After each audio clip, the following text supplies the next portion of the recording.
Hello everyone, and peace of Christ to all of you. In Hebrew they say shalom, in Arabic we say salam, in English we say peace.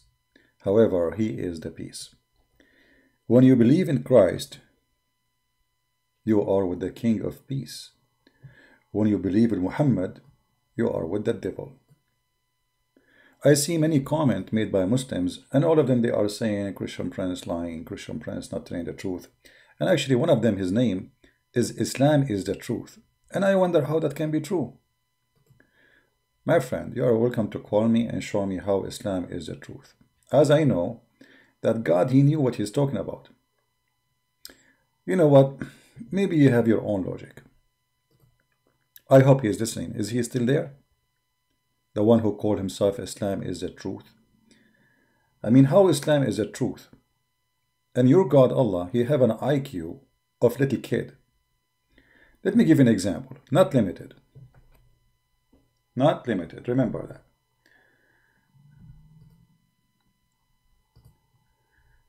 Let us say, for the sake of argument, Allah is God. Have you ever heard of a God? As an example, chapter 3, verse number 65, He say this. Read with me and laugh.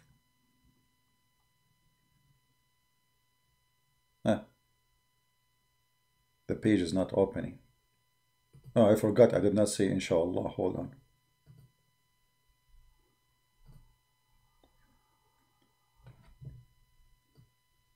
I will shave my 20-foot beard if you can bring me someone and he debate me and he mentioned to me this verse, because we will die laughing at the stupidity of the one who made this verse, whoever he is. So the God of Islam, Allah, saying, ye people of the book, which is us, Christians and Jews, why dispute thee about Abraham when the law and the gospel were not revealed till after him? Have you no understanding? This is God talking. What do you eat for in the morning, my friend? Mr. Allah, look at this stupidity. So if you came after Abraham, you don't dispute about Abraham. Isn't it Muhammad is the last one? I will go with your logic. I will go with the logic of Allah. The one who come after Abraham, he cannot dispute about Abraham. Okay, that's me. The Jews, they cannot dispute with people who were in the time of Abraham. Christian, they cannot dispute with the Jews because Jews were before them. And Muslim cannot dispute neither with the Christian, neither with the Jews, neither with people in the time of Abraham. That is God talking or a donkey talking? Where is the guy who called himself Islam is the truth? Are you there? Based in Allah's statement, Allah, He lost the debate because Muslims are the last one. Muhammad is the last one. The one who came after, he cannot dispute with the one come before him. As simple as that. This is what it says.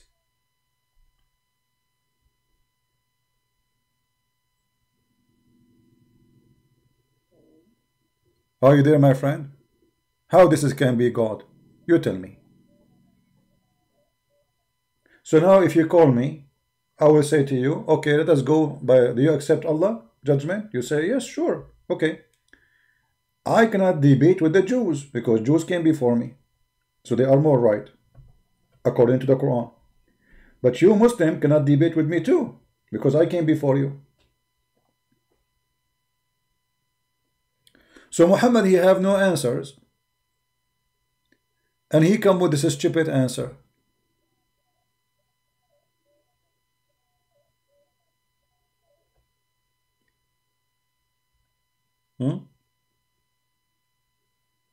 What happened to those Muslims? They were texting like crazy before I go live on air. The second I go live on air, they are gone. Where are they?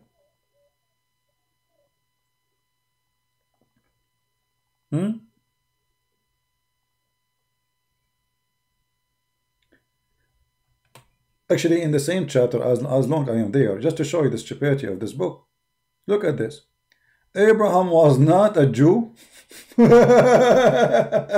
a Christian. Unbelievable. You must be genius, man. Abraham was not a Jew and he was not a Christian. And how Abraham will be a Jew, you idiot? Do you know what Jew mean? Do even the one who made the Quran knew what the word Jew mean? So how the father, the grandfather of the Jew, not the father, the grandfather of the Jew, he is going to be a Jew? Stupidity. Somebody give him like some protein, some vitamin, like I don't know, take him to Corona hospital. This guy who they call him Allah, obviously he was infected by high level of Corona. Abraham was not a Jew. If we ask Zakir Naik about this issue, for sure Zakir Naik gave an answer. Brother Twitter, the Christians, they claimed that they are following Abraham. And they do what they believe, they are following Abraham. But the truth is, Abraham was not a Christian and he wanted to do. What he wanted to do? He wanted to do. That is genius, man. I mean, that's it. We are Christian, we have nothing to say. And Abraham was a Muslim. Hold on. Abraham, he was a Muslim. But you Muslim, you say that Moses was a Muslim. And Isa was a Muslim. So the second you say a Jew, you are saying a Muslim, you idiot. Do you see the contradiction? Because when you say, let me show you, hold on. Give me a second. Isn't it the Quran says that those who they are Jews and those who they are Nasara, they are going to go to heaven? Why they will go to heaven? Because supposedly they are Muslims. Chapter 2, verse number 62. Hello. And even the Sabians who worship the stars are Muslims, which is very funny. So those who believe in the Quran, those are the follower of Muhammad, and those who they are following the Jewish scriptures, thank you very much. And those who they are the Christians, that's wonderful. And the Sabian who worship the stars, all and whoever and any who believe in Allah, they will go to heaven. Okay, I will go with the logic of Muslim. They say that Moses was a Muslim, Isa was a Muslim, Christians they were Muslims, and Jews were Muslims. So how we can function with the other verse here? When you say that Abraham was not a Jew and not a Christian. Are we listening, guys? If he promised them in chapter 2, verse number 62, that he will go to heaven if you are a Christian or a Jew. Why they will go to heaven? Because simply they are Muslims. Because only Muslims can go to heaven. Isn't it the Quran says, Ad-Dinu inda Allah Islam? The religion for Allah is Islam.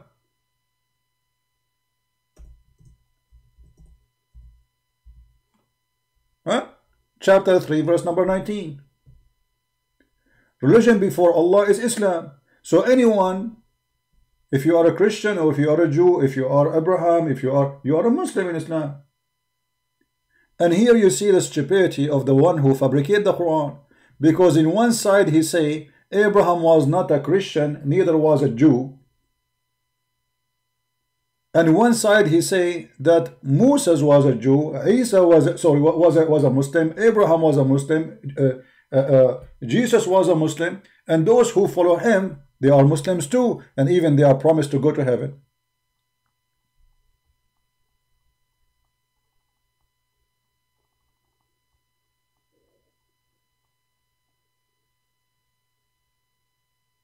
Any Muhammadan in the chat, you have something to say?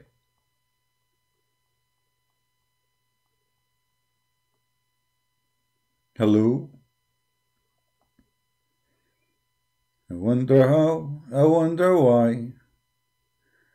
The intelligence when Islam comes says goodbye. And all what I can see, crazy Allah around me. What is that, man? The language of heaven is Arabic. Well, the Muslims are very confused about those things. I mean, like, you know, some they say it is Aramaic, some they say it's Arabic, some, you know. Islam is a collection of fiction. Where is the Muslims who were posting in the chat? I mean, those people, they were attacking me in the chat for the last two hours. I saw them. You know, I check from time to time. the chat, and now they are, bingo, gone. Where are you? Anyone want to drink some? I'm drinking. This is called we call it chocolate. Cocoa. Not cocaine. Not cocaine. Cocoa. By the way, in case you do not know, Allah is the one who made the cocoa.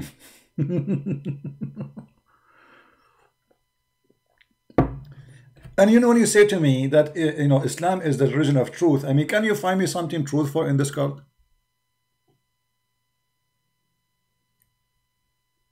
Like what?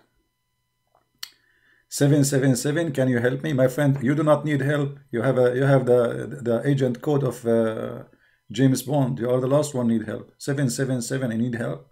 Hello? So here we go. I'm going to give you an offer. Post for us in the chat. Anything can be considered truthful in Islam. The angel of death in Islam is Azrael. Azrael is the same angel which Prophet Moses, he did box him and he took off his eye. And by the way, this is a true story. I witnessed, I was there. Very well known story, brother.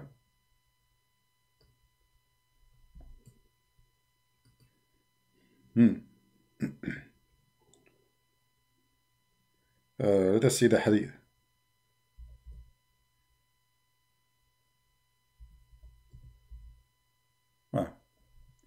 Let us see.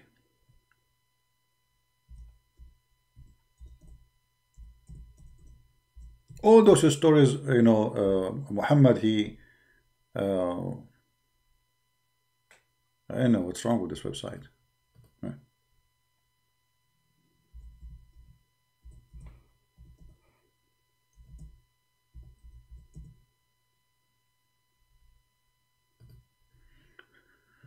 Let us see.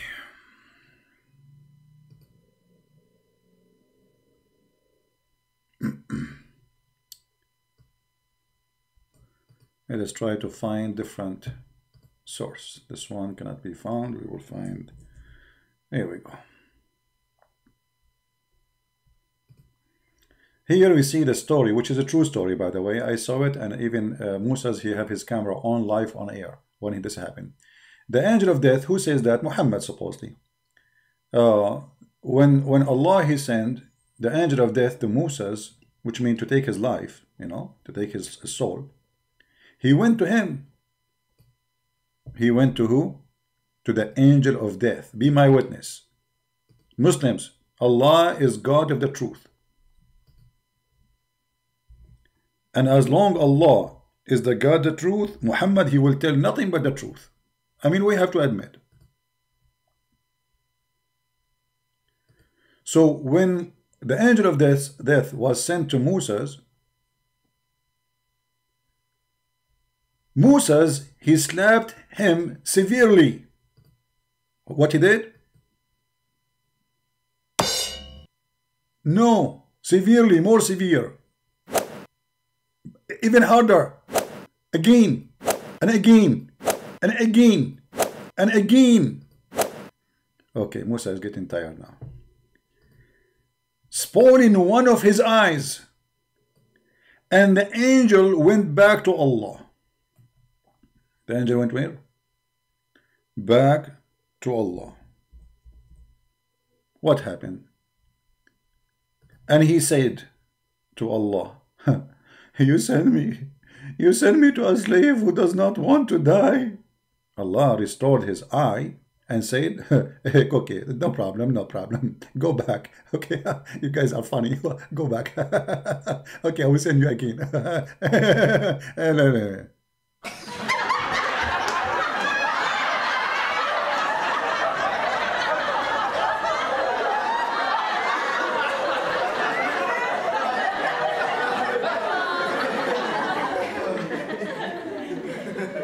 And you call yourself Islam is the truth? Obviously, this is a true story. And Muhammad never lied. And I just discovered, by the way, that Allah is a surgeon. He restored his eye. Like, Because, you know, you have to think about it. When Moses slapped the face of many times of the angel, and his eye came out like boing. It's not easy. Trust me, it's not easy. It's not easy to be an angel and now your eye is coming out like a rasur. And now you go all the way to the seventh heaven and your eye is coming out like this. Very horrible. Very scary. And now you are an angel with one eye. People, they will think that you are the Dajjal. Isn't it Prophet Muhammad, he said that the Dajjal have one eye? So now we have an angel of death, he have one eye too. MashaAllah.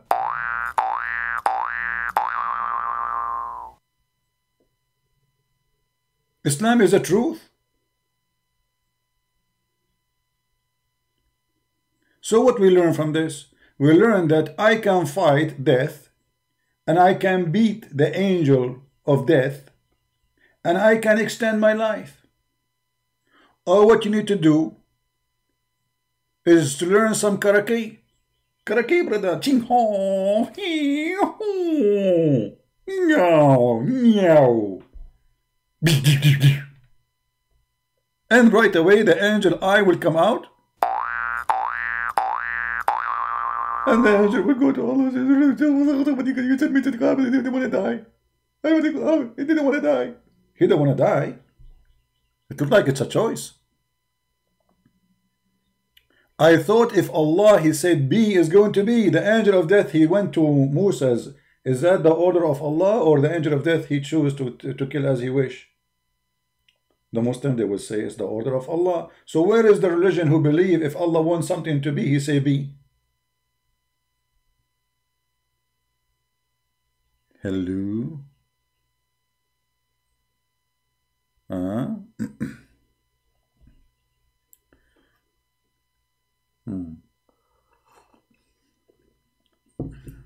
Obviously, Muhammad the fool, he heard about the story of Jacob struggling with as the Bible says, with the angel, or struggling with his Lord. And Muhammad, he just some change, you know, in this scenario. So suddenly we have eyes is coming out. The angel eye is pooping out. The angel of death is coming to Moses. And then it's not Jacob, it's Moses.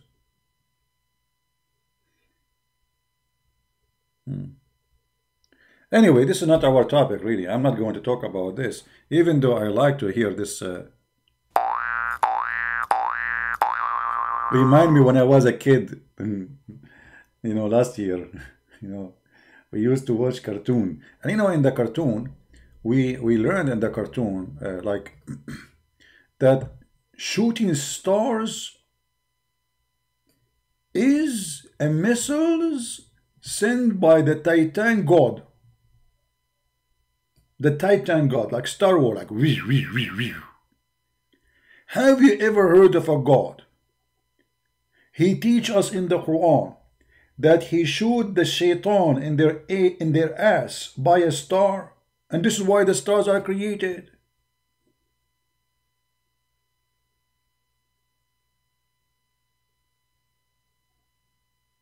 I mean, obviously, Allah is the true God. Let us go to the Quran. I like the Quran. Quran.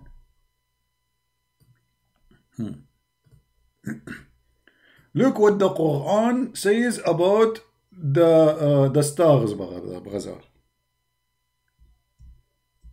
It doesn't say that, CB. It doesn't say that, CB. You are lying. Read it, brother. And by the way, the Quran is different from the Bible, which means you can quote one verse out of all the chapter, nothing will change, because all this, the book is stupid. There's no connection between the verse before it and the verse after it. Like, read with me. What is the connection between this verse And this verse. And this verse. And this verse. What is this? But anyway, read with me carefully. And we have from between two brackets. When a Muslim between two brackets, it's mean like this is of their own fabrication. But anyway, we have adorned the lowest heaven with lamps. If. The heaven, only in the lowest heaven, the stars. And look, guys, do you know that the Muslim, they claim in one day's articles about Quran miracle, they say that Allah, He made the heaven seven layers, and they say this is the atmosphere. Do you see how we get them busted easy? If the Quran is speaking about 7 layers and this is supposedly the atmosphere, but Allah says here that He put in the atmosphere the stars. I mean, you do not know how good your lies is and how hard it is to defeat.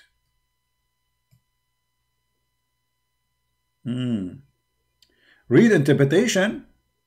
Guys, I will do the command of Mr. In a second, Mr. Truth, he will say, I did not ask you to read the interpretation. Brother, are you sure you want me to read the interpretation? Are you sure? I will repeat my request for you, brother. Are you sure? Chapter 65, verse number 5. Are you sure you want me to read the interpretation? Because I think after 5 seconds you will say, please don't read the interpretation. I don't agree with the interpretation. Do you agree with the interpretation? But now it's too late. It's you who said to me, read the interpretation. So now we have to go and read the interpretation. And as long as you are the Muslim, here we have to tell you, read for you the interpretation. What do you say? Okay.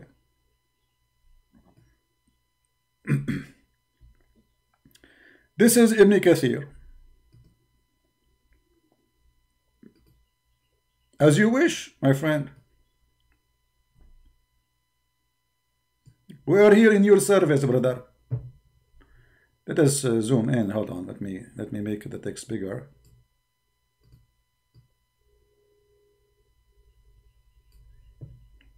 Remember, it's you who asked me to read the interpretation. And now if we read the interpretation, you cannot complain about the interpretation. All right. Interpretation. Let us make the text bigger so even the blind can see. All right. And indeed we have adorned the nearest heaven with lamps, refer to the stars which have been placed in heaven, some moving and some stationary. Allah statement.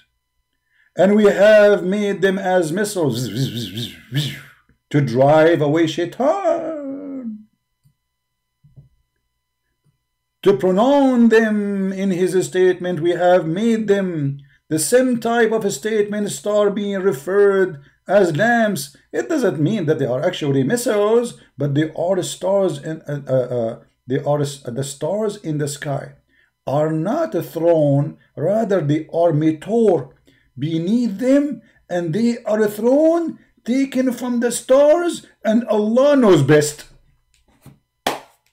That's it. The guy, he finished it with Allah knows best. Are you satisfied now? This is Ibn Kathir. Ibn Kathir, he is not, I mean, he lived between the Syrian educated Christians, so he's trying to be smarter than the rest of the Muslims. But he admitted they are stars. And now he's saying those most likely they are meteor. But the Quran says they are lamps, and the meteor are not lamps. Right? If we go to different interpretation, maybe you don't like this interpretation. Let me open for you another interpretation. Give me a second, please, to give you another interpretation. We have all the interpretation you want. Any interpretation. You like it, we will give it to you. 67, chapter 5, verse number 5. Okay. Let us see.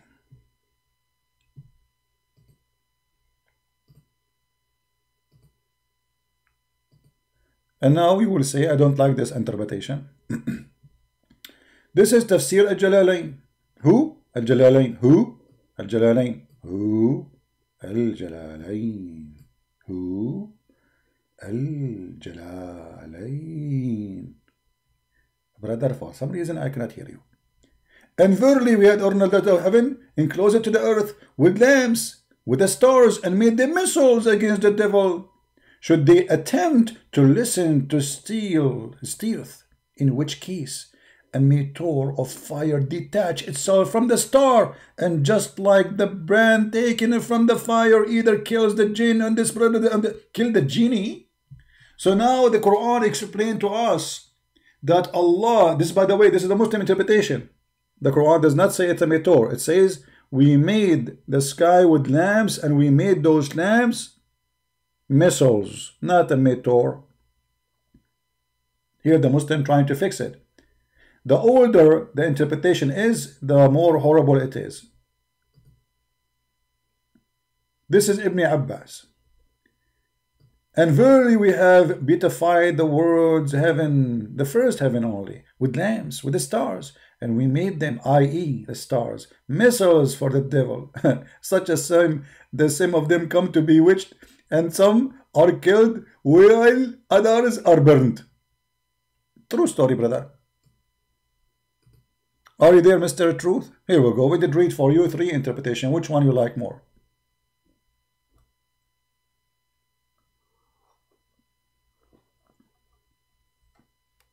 Islam is Balboos. Are you there? And the funny, they call themselves Islam is the truth. It's obvious, isn't it obvious that Allah, He made the star to show the shaitan in his ass, and some of them they are burnt, and some of them they are killed. And by the way, how you can do that? Shaitan, he lives inside the earth. So how you can shoot him? But just to complete the story, because we don't want to miss the story, by the way. You know, I mean, there's a rest of the story. Christian Prince is hiding the rest of the story. I mean, come on. Brother, Shaitan, he climbed up to the heaven, and he tried to steal information from Allah. Chapter 15, verse number 18. Yes, brother. This is like CIA business, KGB. Shaitan, he want to hear what Allah, he ordered the angels. So he go there, brother. And Shaitan now, he is going to listen carefully, and he is going to, I thought, by the way, I thought Allah, he speak to the angels using a code or something, but look like not.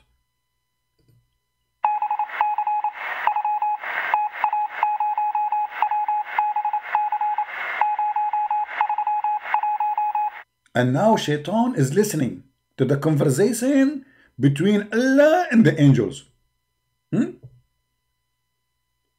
And now he started translating. Read carefully.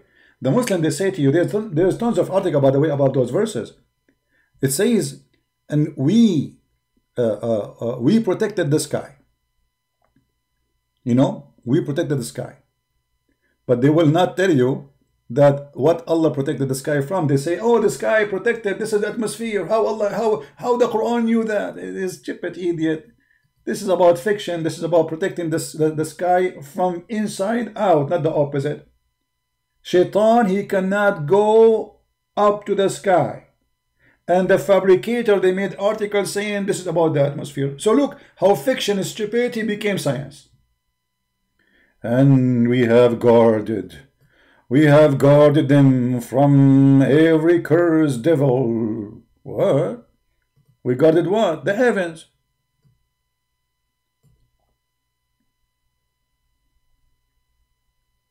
Allah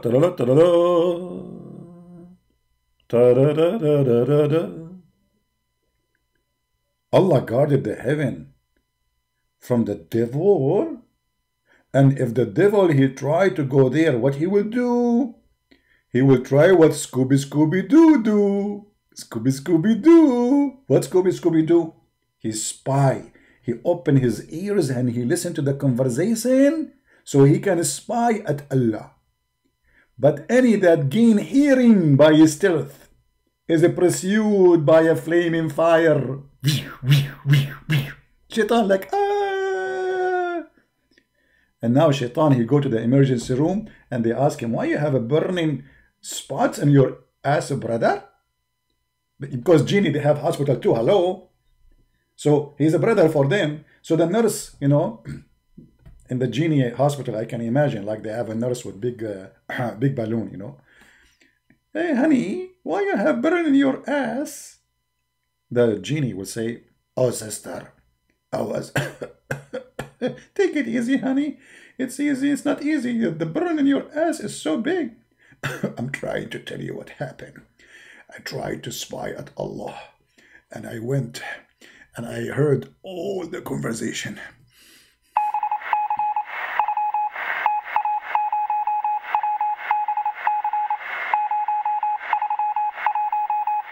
To the ancestor. And okay, what happened after that? Well, suddenly I felt something in my butt. It was a star. Very hot. Allahu Akbar. And brother, you survived it? Yes, sister. Because I was wearing the diaper of halal. Halal diaper, commercial break. If you have a problem and you are going to spy at Allah, you need to use halal diaper. Halal diaper can protect your anus, can protect your butt from all kind of fire. And it can be used even for a firefighter. Trust me, it's a trustworthy product. If you like halal diaper, call halal diaper immediately. 1-800-HALAL diaper. Back to the program.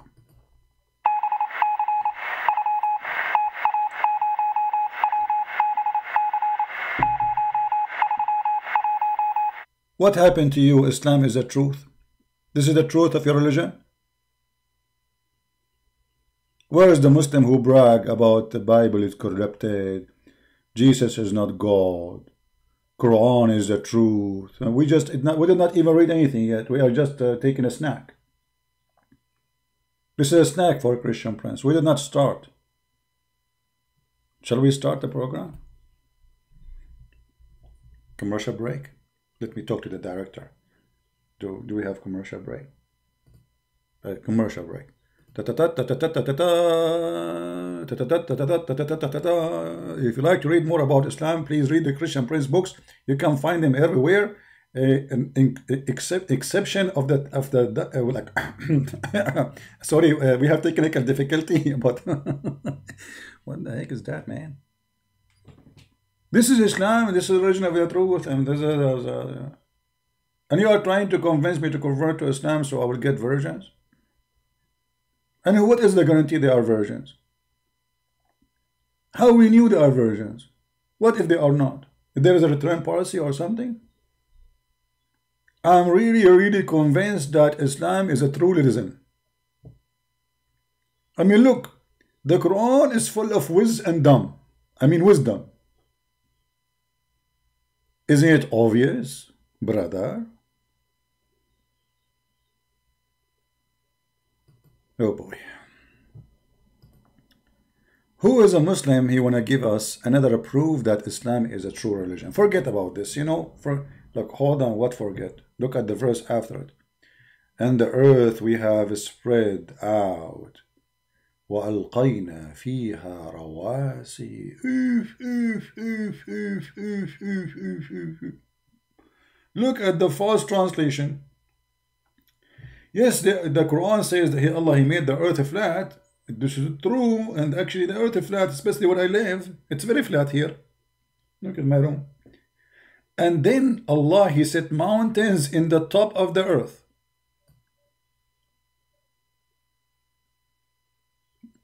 Is it true really that Allah, He set mountains in the top of the earth? Let us see.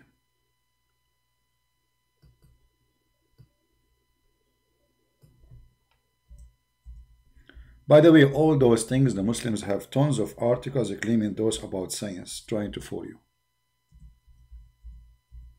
But it doesn't work with me.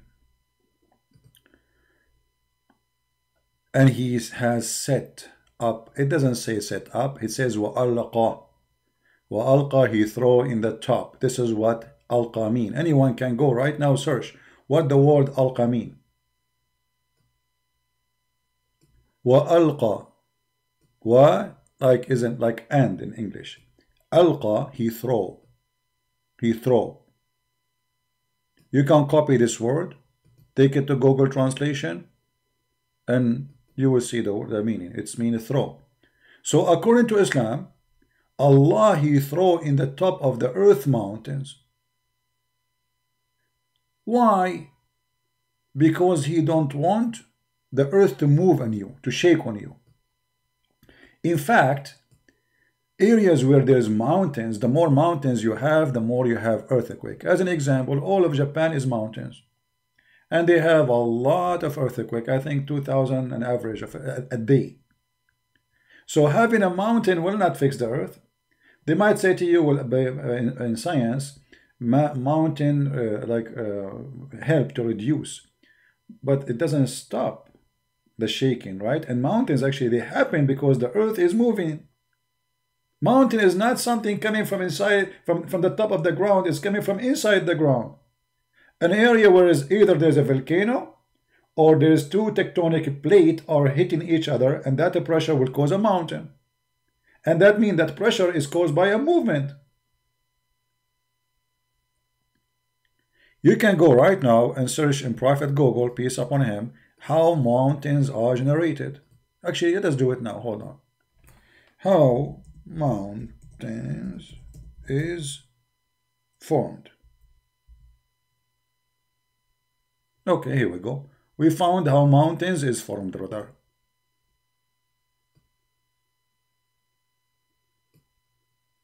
Now, who is the stupid? Mountains are formed because simply there is a movement. And because there is a movement between two plates in the ground, in the earth, that area where those two plates they meet is going to cause a pressure from the two sides, and that will lift up the ground. And this is what mountain how the mountain happened according to the Quran. And this is one of the way of format, by the way. The other format is the volcano, where the magma, the lava come out. So what the Quran is saying that Allah, he placed mountains in the top of the earth is a lie. It's a stupid. If we go right now and we read the interpretation for this verse, shall we? Chapter 16, verse number 15. So the Muslim, they will not say we are making things up. 16, 15. Go ahead. Zoom out.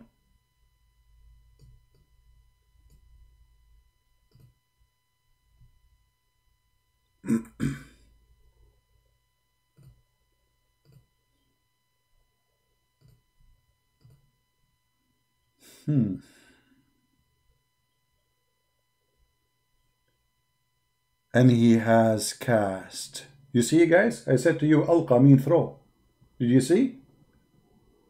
Do you see how the line translation? And he has cast into the earth firm mountains, not hills, firm mountains, that is the earth. Quack not with you. So the stupid maker of the Quran, he thought that, okay, the earth is a flat, is like a sheet. And Allah, he placed mountains like a rock in the top of it so the sheet will not fly.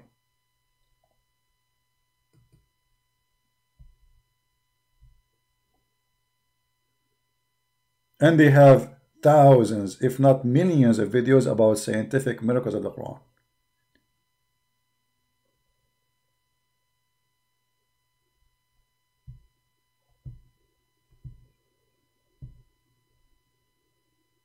Do you see how they lie to you?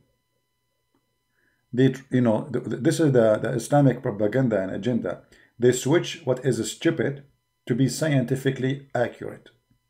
So they take words and they change the translation and they make it fit with something called scientific when the fact is the opposite.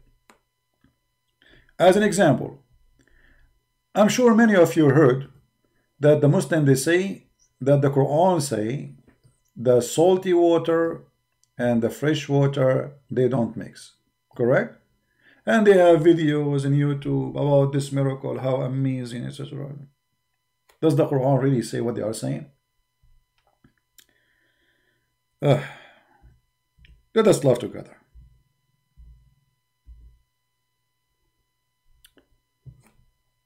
Chapter 25, verse number 53, and chapter 55, verse number 20 speak about this, about the barzakh. Read with me carefully. It is He who has let free the two bodies of the flowing water. One is palatable and sweet, and the other is salt and bitter. Yet has made a barrier between them, a partition that is forbidden to be passed. I mean, the lie is exposed even in the verse. It says they are forbidden to pass. Science doesn't say anything about this, as the Quran claims. Science says when you have a current of salty water or fresh water in the ocean, that water will take time to mix. It doesn't say will never mix. And you don't need an ocean to do that. Go a cup of water, which is fresh water, and get another cup, mix salt with it, and put them together. Let us see if they are forbidden to mix or not. You know what I mean? If they are forbidden to be mixed, does it say in front of you, it is forbidden for them to pass? People, does it say that? Does it say it's forbidden for them to pass? Or I'm making things up?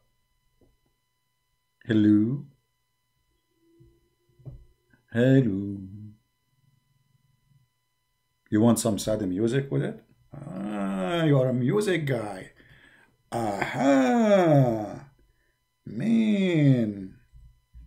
Why you did not tell me from the beginning that you are a music guy? We have, you know, we are here to make our customers happy. Okay, we will make a music with this drama, because it's a drama.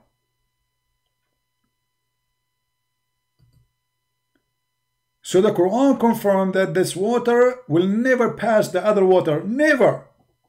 It's forbidden. This is how easy to defeat the lie. And not only that, we go to the interpretation.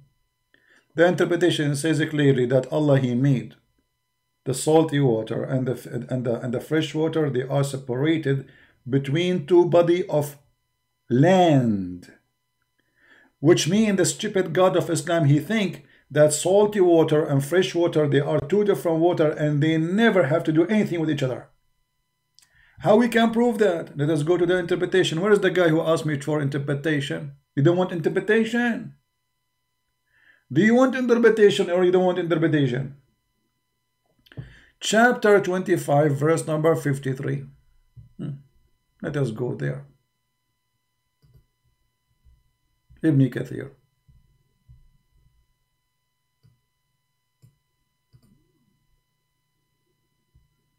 See how easy to spank them. Islam is the easiest cult to spank. All what you need, just do your study, do your homework. Knowledge, my friend, knowledge. Knowledge is the only way to fight deception. Otherwise, anyone can deceive you. When you do not know, you do not know. Anyone can lie to you, and you know. So if we read here,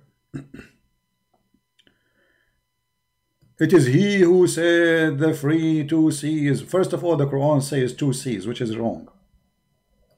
The fresh water is not a sea. The Quran believes that this is two seas. Marj al-Bahrain. How in the world the stupid maker of the Quran thought that the fresh water is a sea? Where we can find the sea? So Muhammad, he believed that the water which we have under the ground is a sea. We are floating in the top of a sea. And why this is coming from, if you remember before we mentioned to you the chapter of Noon. Who remember the chapter of Noon? Noon. Who remember Noon? You know about Noon, which is Al-Qalam.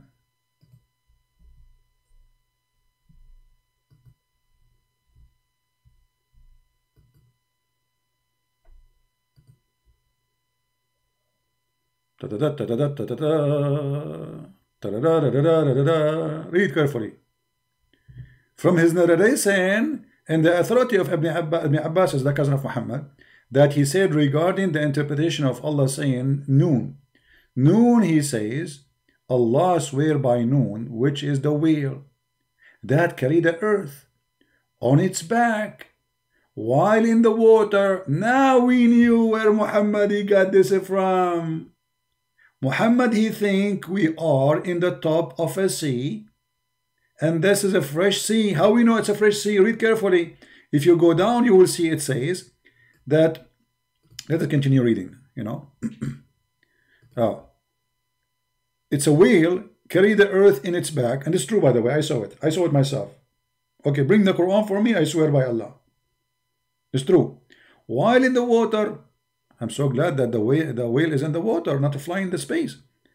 And beneath, which is the bowl. Wonderful. That's explained who carried the whale now. Like, I mean, come on. Somebody have to carry the whale. And under the bowl, there's a rock. Makes sense. I mean, the bowl will stand in what? Hello? There's a rock. And under the rock, the dust. Dust? Yes, brother. The bees. And then no one knows what under the dust save Allah. And look at the stupidity. He just said no one knows what under the dust save Allah, and then now he says to us under the rock is there's 4,000 cracks. He just stopped. He just said there no one knows what is under the dust save Allah. Did you see it? And after 2 lines, the stupidity forgot that he just said no one knows what under the dust. And then he continues. He says the whale is in the sea called Adwad, and it's like a small ball in a huge sea, the sea in Hollywood Rock, whereby there is 4,000 cracks, and from each crack, water spring come out. You know what, my friend? You have to have 4,000 cracks in your head to believe in the cult of Muhammad.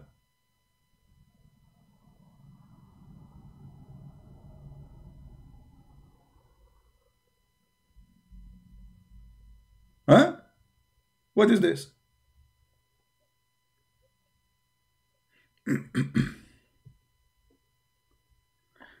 Now going back,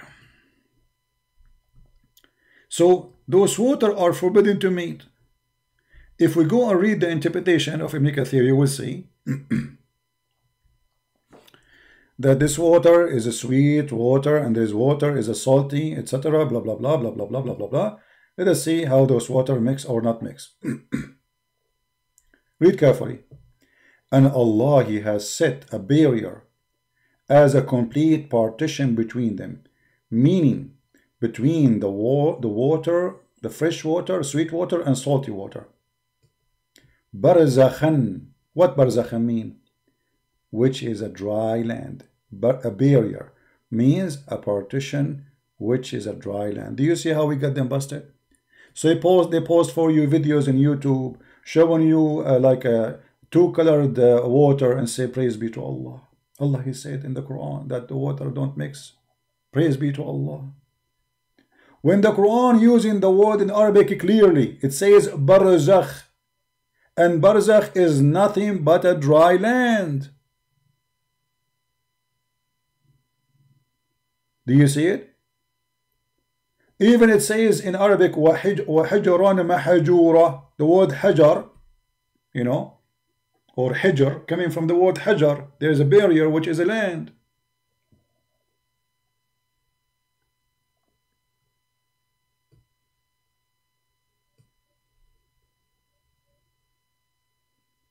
Do you see how they lie to you?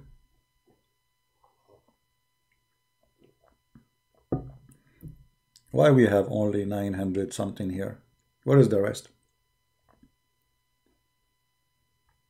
Okay, I will change the topic. I will talk about something more attractive. Let us switch to something more attractive.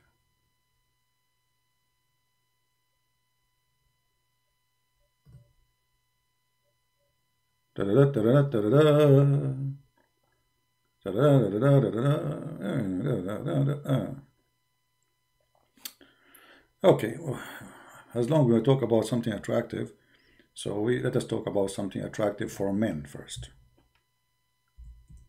Something convincing will make a lot of men right now convert to Islam. كواهب أترابا.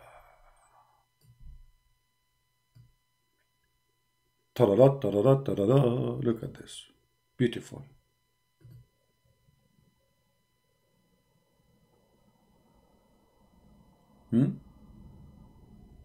Have you ever heard of a beautiful God like Allah? He promised us women with big boobs. Isn't it beautiful? We have to be honest here. This is not only scientifically true.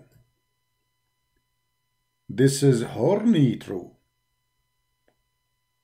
So brother, if you accept Allah, brother, Allah will reward you with women with big boobs.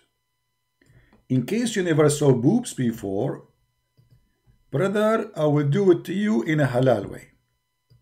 Boobs are like a car tire. Like this, brother. And in the middle, brother, there's like something like a screw. Here, brother. And they are two, not four. And they are from one side, which means if you go the other side, brother, there is no boobs. Only on one side, brother.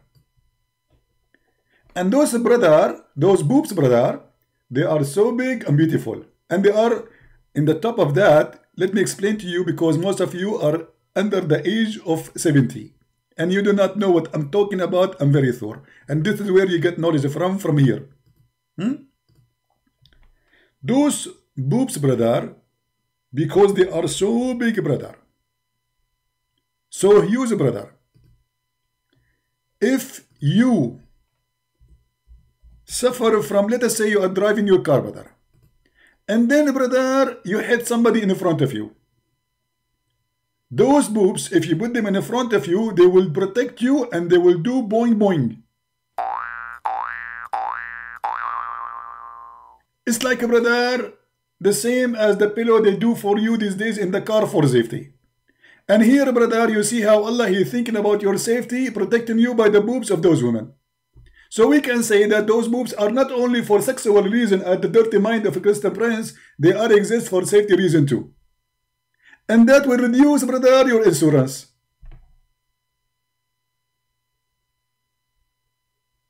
This is God's promise. God, He promised me women with big boobs. I'm truly convinced. And look what the connection between the big boobs and the verse after it. A cup full to the brim. May Allah brim you. So Allah now, He will give me big boobs. And now Allah will give me a cup. And this cup is full.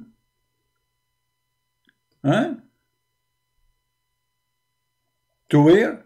To the brim. I mean, it makes sense. You know, if you have those boobs, you need next to them a cup. Allahu Akbar, brother. And the cup have to be full, brother. Imagine the cup is empty and they are half full. That makes sense. This is the book of God.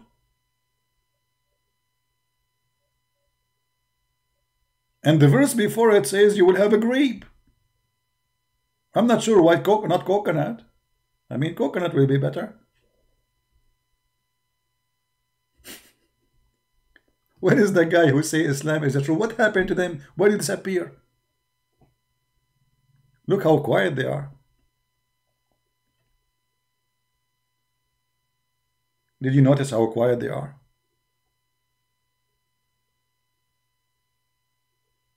Brother, is the boobs too are full to the brim too? Or only the cup? Like there is something like surprise inside those boobs? Because I'm really worried. I'm afraid that we suckle those boobs and then we get gas. What is inside those boobs? Okay, we get the idea that they are big. But what is the guarantee that what is inside the boobs is not something harmful?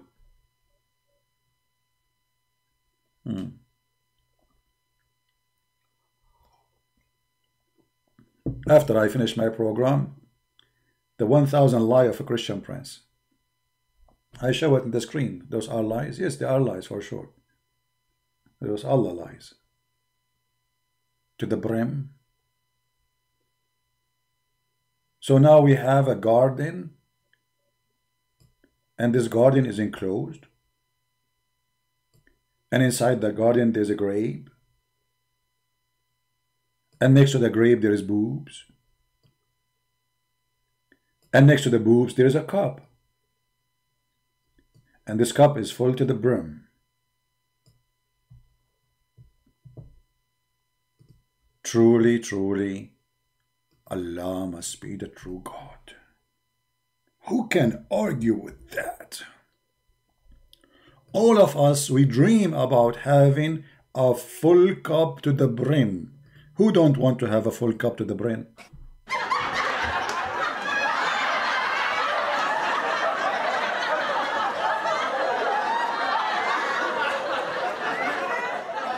You made me laugh when you said the Abdul they have no energy because they are fasting. My friend, no Muslim fast. I am from the Middle East. I grew up there. When I was a kid, I remember. I mean, we are just like in the elementary school, very, very small, you know. So I went with a Muslim kid to his house, and we went inside the house, and his mom, she have cookies. So we start eating. It was Ramadan. And then when we are leaving, he said, wait. I said, what? He said, hold on. And he grabbed some salt and he put it in his lips. I said to him, what are you doing? He did not answer because he cannot answer. He have to stop talking so the salt will not fall from his lips. And then we left. I said, why you do with this salt thing? He said, this is what my dad and my family do. Because we eat in Ramadan, but when we go out, we put salt in our lips so our lips will look dry. I said, okay, that's wonderful. All right, now we learn a trick. So they go inside the house, they eat like a goat, and then when they want to go out, they put salt on their lips, and the salt will make your skin dry, your lips are dry, because it's going to suck all the water, and that will make your lips like you did not drink for long.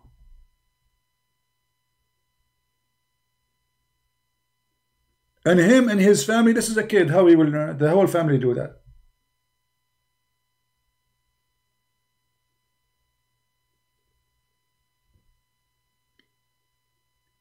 Actually, if you go right now and search in Google, you will find that the price of food in the Middle East, in Islamic countries, goes skyrocketing. Why? Is that because Muslims are fasting or because Muslims are eating more? The answer is simple.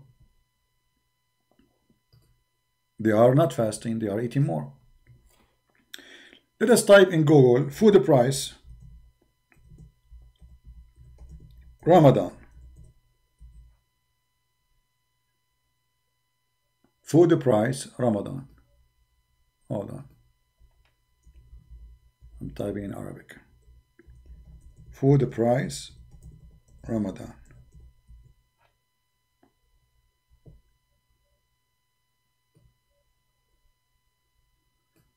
The second you type that, you will find that food price go crazy in Ramadan.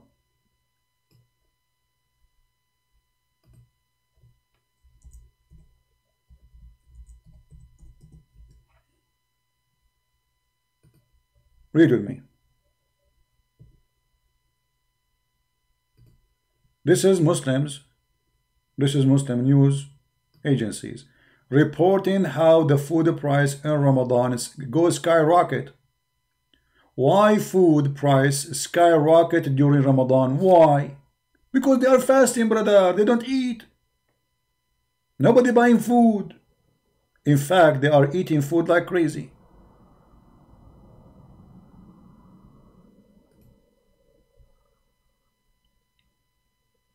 You see, now because of Corona, the price of gas is very down.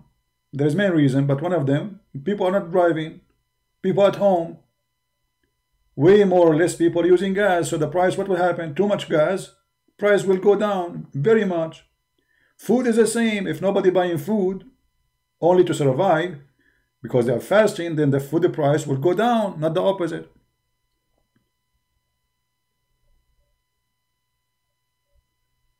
right?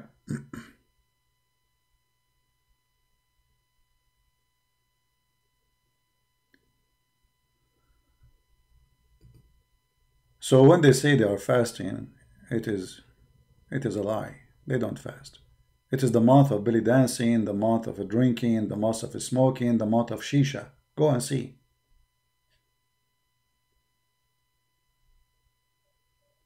Go and see. Anyway, this is not our proof that Islam is bad. You see, I mean, people, they do bad stuff. People, they can be good, they can be bad. This is not really our not our topic. But you mention it about fasting. I find it that it's a hypocrisy. You see, the Bible says if you fast, like you wash your face, you do like you don't show that you are fasting. You don't have to show. You should not show. For this is you do something between you and your Lord. Muslim, when they fast, they have to tell everybody. They put it in TV. Anybody, my brother, I cannot talk to you. I'm fasting right now. So the whole world will collapse in their countries. And this is the time when the economy of those countries go down to zero because nobody works. They sleep all the day. What is the point of this fasting? If you don't wake up until it is the food time, or what you did, you just switch the day upside down. There's no fasting. I fast already. I eat once every 24 hours. But I can call that fasting.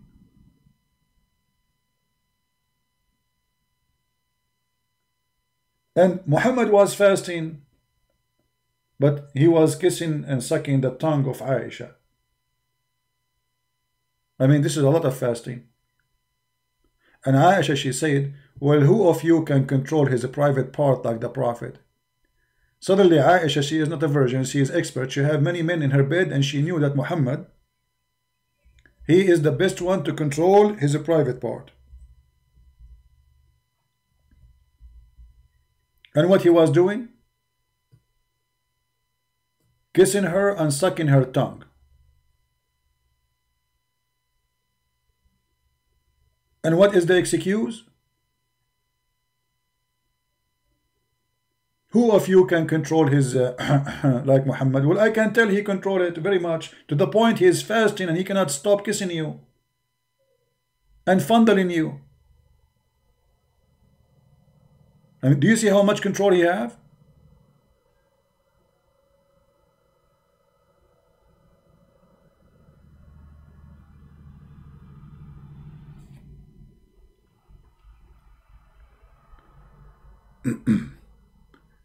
That is a lot of control.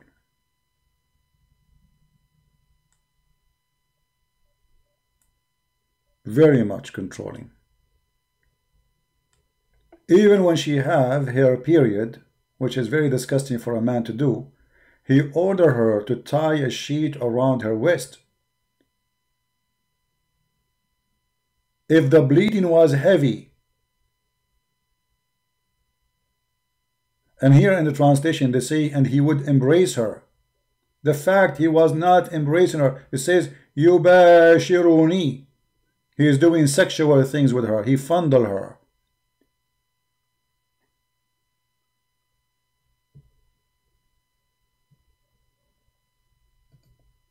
And actually here we go in different translation. They hide it in the first one, in the other one it says clearly.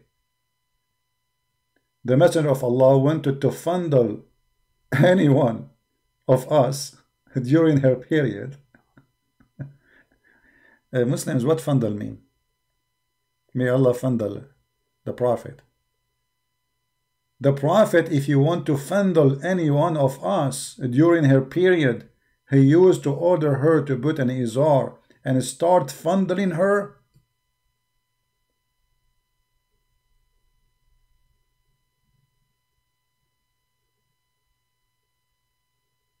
That is the power of the Prophet who controlled himself. And then Aisha, she said, none of you could control his sexual desire as the Prophet could. Do you see it? Anytime you see a reference in the screen, the admin, they are posting, but in the case you see the video later, you just type few words of those, in the search engine for this for the like sunnah.com. This is a Muslim website called sunnah.com, and you will find the reference. Always, anything we showed you, just do that. Like, wanted to fundle any one of us, etc., just type it in the screen, you will find the reference. Now, our topic is why Islam fear to be questioned. The answer is here. The second you question, the same second you find that Islam is a fraud and Muhammad is a bad person, sick person. This is why even Muhammad, he made in the Quran a verse saying, ask not questions. And he explained why you should not ask questions. Because if you ask those questions, you will leave Islam. Verse 101, and the funny, it's called number even 101. It's a miracle, brother.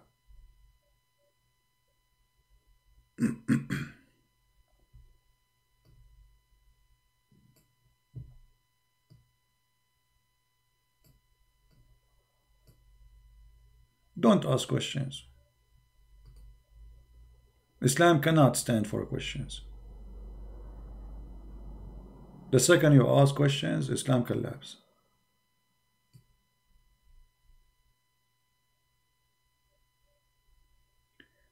Now, for those who they are from Indonesia, I want you to contact your ustad and tell them, can we have a real debate?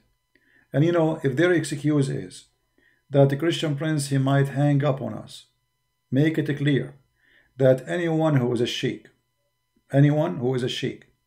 I'm willing to talk to him. Let us say we will debate for 4 hours. I will never hang up on you. I will never mute you.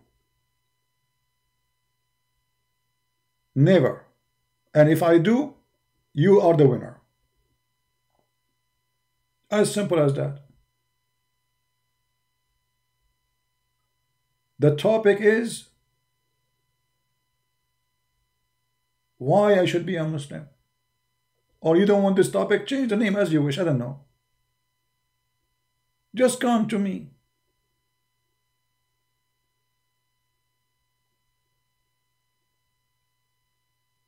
If 4 hours is too much, we make it 3. If 3 is too little, we make it 24 hours.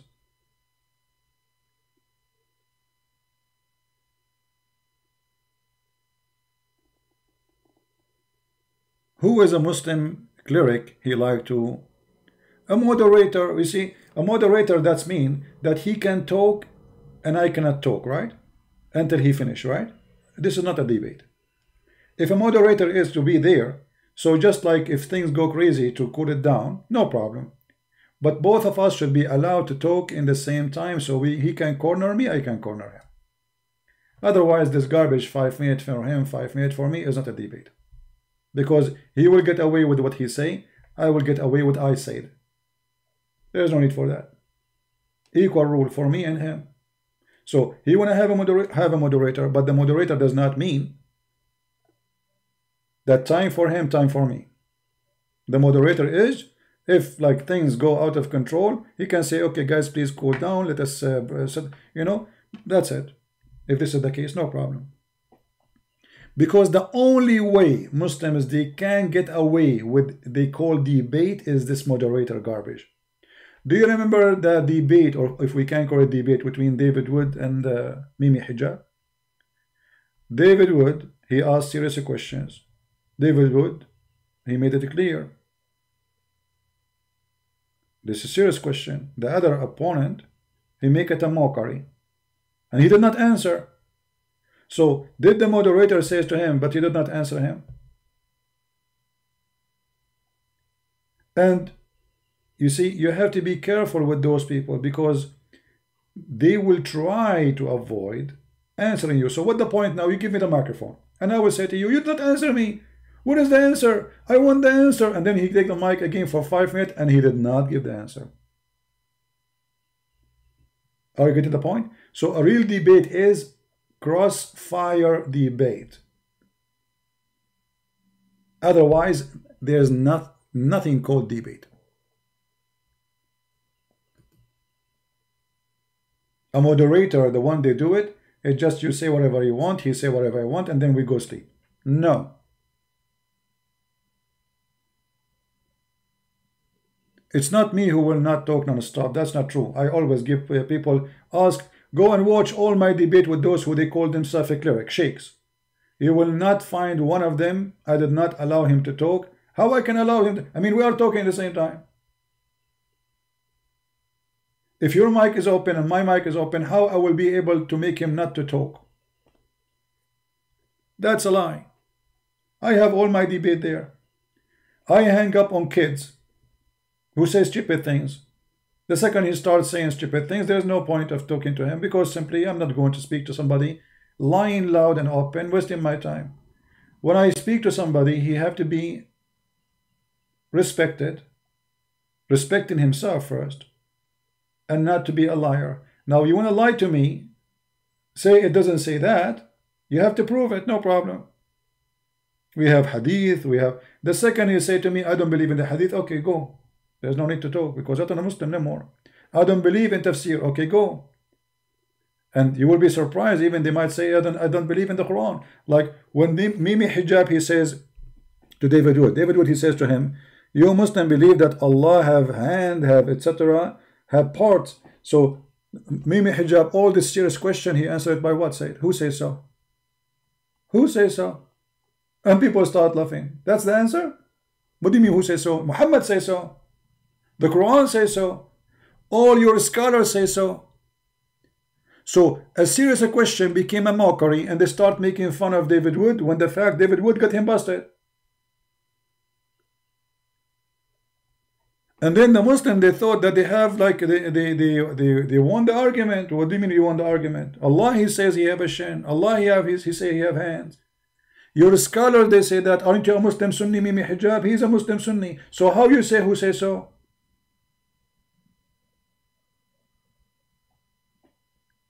So those Muslims, they will debate you only if you are very polite.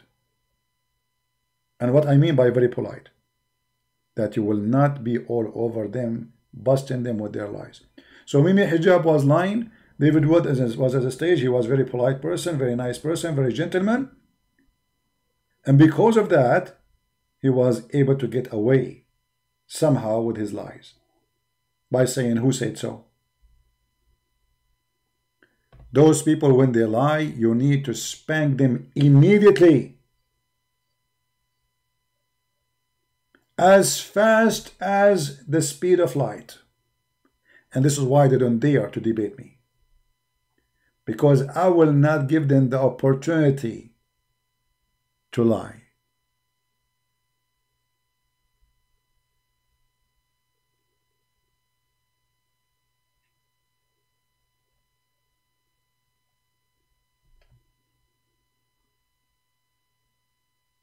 Even David Wood, when he went to the debate, he wanted to shake hands with this guy, filthy man, Mimi Hijab. He refused to shake hands. You see what happened when you are polite? They complain about Christian princes not being polite. I will never be polite with people like you. Why I want to even shake my hand with someone like you, Mimi Fifi Fabricator, who edited my videos. So you need to know that the Muslims, they have their own understanding of you as a Christian when you are polite. And let me show you where this understanding came from. The Quran told the Muslims that Allah, he cursed us and he made us nice.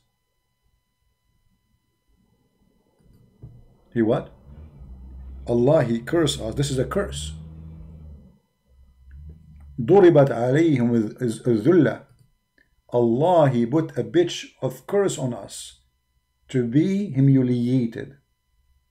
So the reason Muslims, they cannot believe that Christian prince is doing the opposite, that it's supposed to be that Allah, he told us we are able to humiliate them.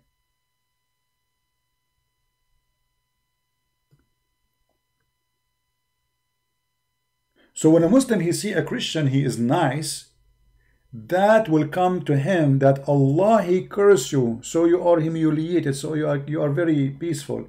You say to a Christian, I spit on you, you are a dog, you are etc., and the Christian says, okay, God forgive you. May the Lord bless you. For them, that is what the Quran says. Allah, He pitch on them shame. Do you see it? And this is why, because they are full of shame, they start refusing the hadith. They start refusing the tafsir. They start refusing everything because shame is upon them. Shame upon Muhammad's stories. The only way to get away from the shame of Muhammad, I will open Skype in case there is any Muslim want to call us. Maybe we can get someone to leave Islam today. The only one who would like to call is the ultimate fort, who is not a Muslim.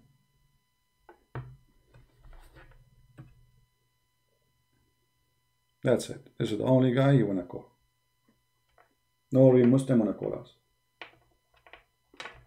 Let us see.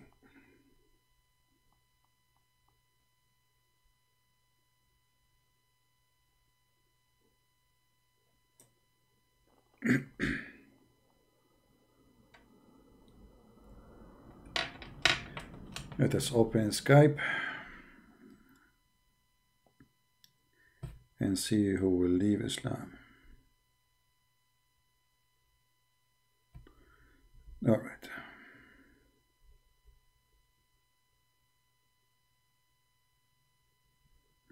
Something wrong with my Skype. It's not loading. Let us restart it.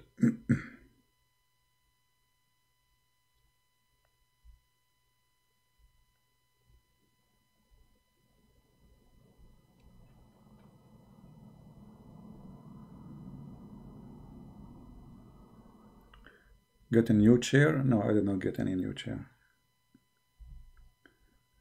And this, what are you worried about now, my chair? You guys are listening even to what is under my knee happening.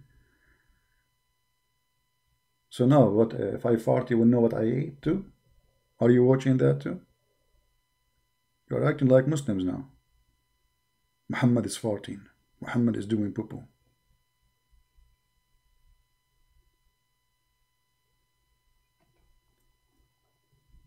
Let us see.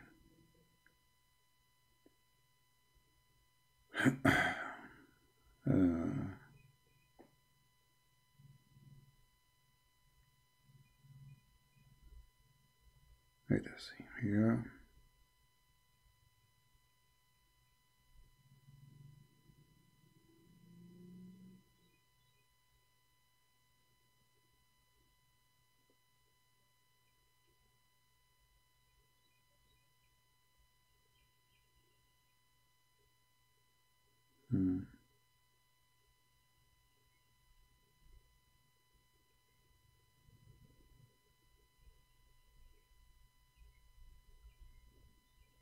I have somebody want to talk with me to talk to her family, so they might leave Islam. That's wonderful.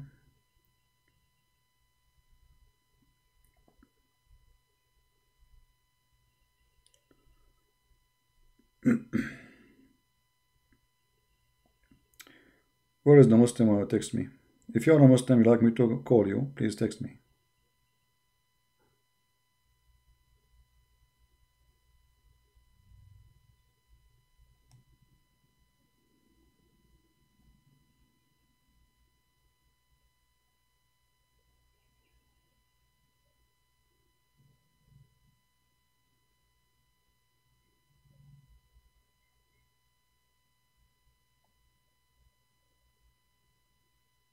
Anyone?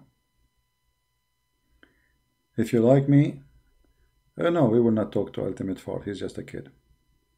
We're going to talk to adult.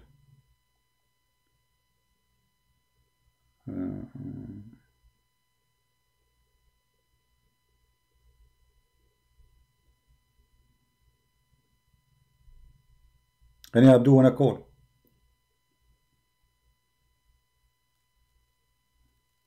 Who is Abdul? He like to call.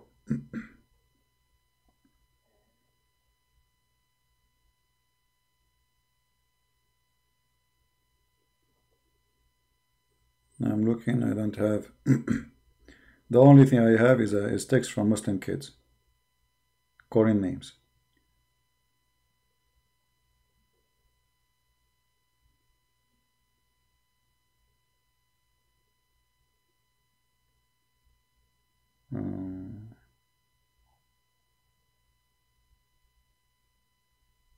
Anyone?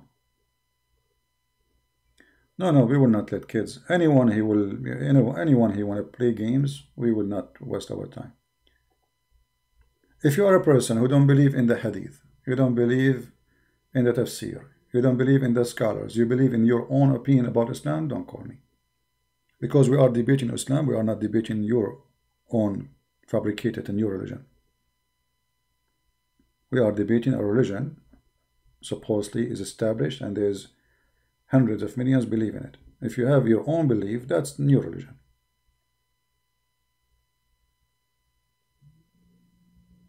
Okay, let him text me. Text me, Mr. Liban. Mr. Liban, text me. No problem if you are a Shia. If you are a Shia, either Shia or Sunni. But when you say you are a Shia, it means you believe in the height of the Shia. If you are a Sunni, you believe in the height of the Sunni.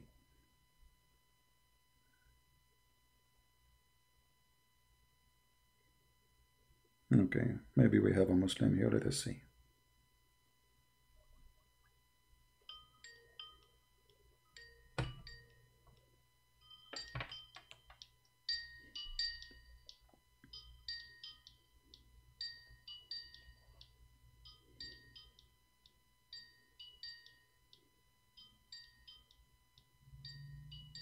He is not answering.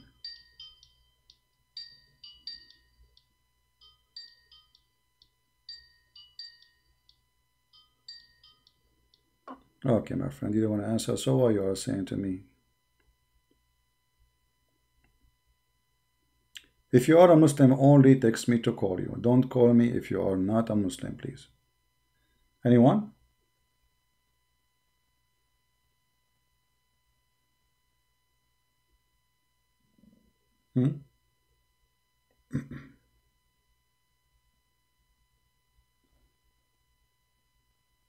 Who is a Muslim would like to call me?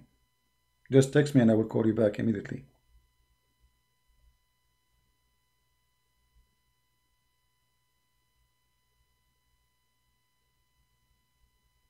Anyone? Mayday, Mayday.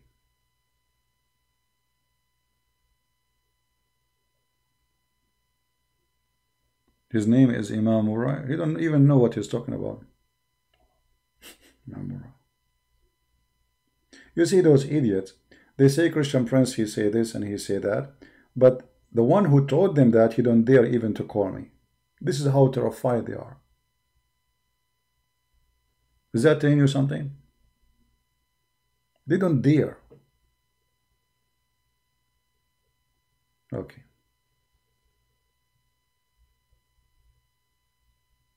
All those who they make videos supposedly to prove me wrong. As long as you can prove me wrong, okay, call me. And we said it clearly, if you call me and you are one of those who claim to be big guys who can refute me, I will never hang up on you.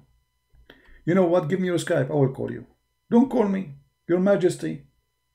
You are a king. Your Highness. Christian Prince humbly will call you. Still, they will not do it. Like this, Sabil Ali. Brothers and sisters, you can listen to the video carefully and you can tell this is not my voice. He made a drama because we thought it's him. What about you call me and make it you? You Muslims, you are crying for having a title says Sabil Ali debating Christian Prince and it's not you, but you are not, you have no problem that Allah replaced Jesus in the cross. And he made us think that this is Jesus.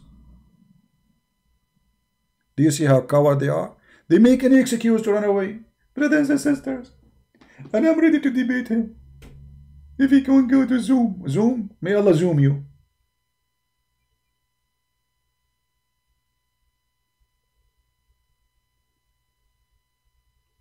Who is a Muslim, he have the courage to call.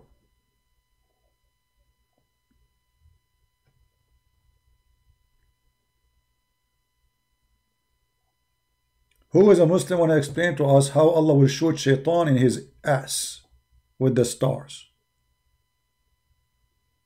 No, he did not text me. No, I did not receive any text from someone, his name Liban.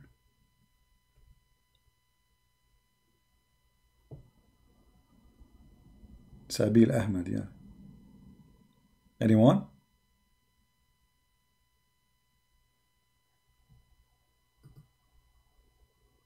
Brother, if you call me, the coward is you, Mimi. You don't even have the courage.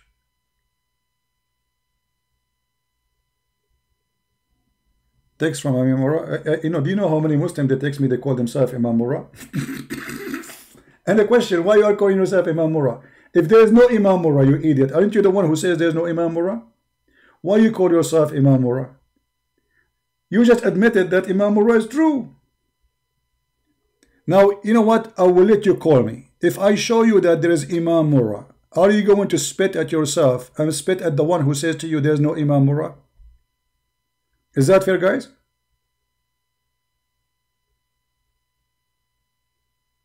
I will make the topic your name.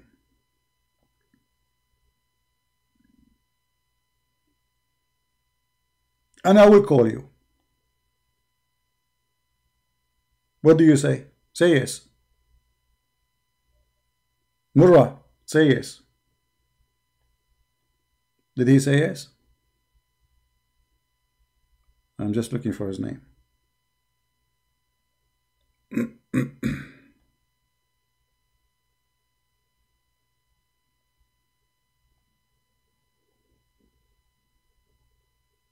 Yeah, but do you accept to talk about Imam Murrah? As long as you call yourself Imam Murrah? Do you accept? I'm just trying to find your name here.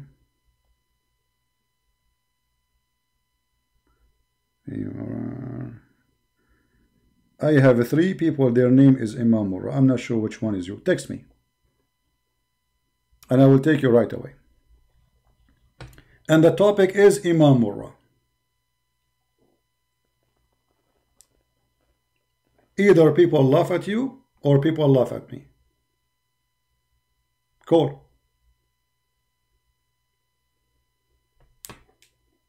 Murrah. Hurra Murrah.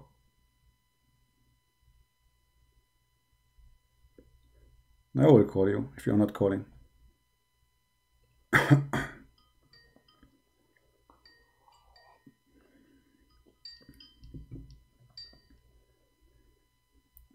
Hello?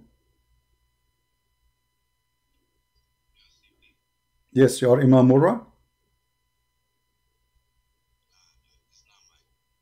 What? It's not my account. This is somebody else's account. I'm just using it to call you. Okay. So what do you want to say? Go to us. Go ahead. Why are you scared of Fareed, bro? Why can't you I'm scared of what?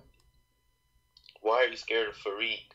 I am scared of all of you to the point I am asking you now. Do you have his Skype? And I will call you right now. Yes, but we all know. No, don't tell me but. Don't tell me but. Don't tell me but. You don't use your butt with me. You just said I'm scared of Fareed. Can you give me his Skype right now and I will call him right now? He challenged you to a public debate. Don't tell me but. How I am going to call him, you coward potato? Hold on. This is public debate. We have 1,000 people here. Shut up. Son of Muta. Son of Muta. Shut up. When you say you dare to debate me, you don't say I'm going to fly to America. Are you willing to go to the Alaska? You don't need to do. Listen, potato. Listen, potato. Potato. The same you call me, I can call him. Give me his Skype. I don't know if he has Skype. I don't Then know shut up, son of Mut'ah. Go and have sex with your daughter, as the Quran said. And I challenge for you to say this is not true.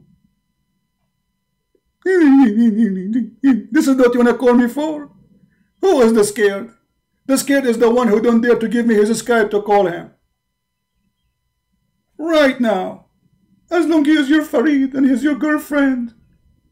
The one who blinked with his eye. I challenge Christian Prince. I want to debate him. He's not accepting debating me. Everybody is laughing. I am the one is challenging you. So instead of calling me and crying like a potato, what about make it happen? Ask yourself why this Farid don't dare, and I promise I will never hang up on him. Guys, did I make a promise I will never hang up on him? Did I say that?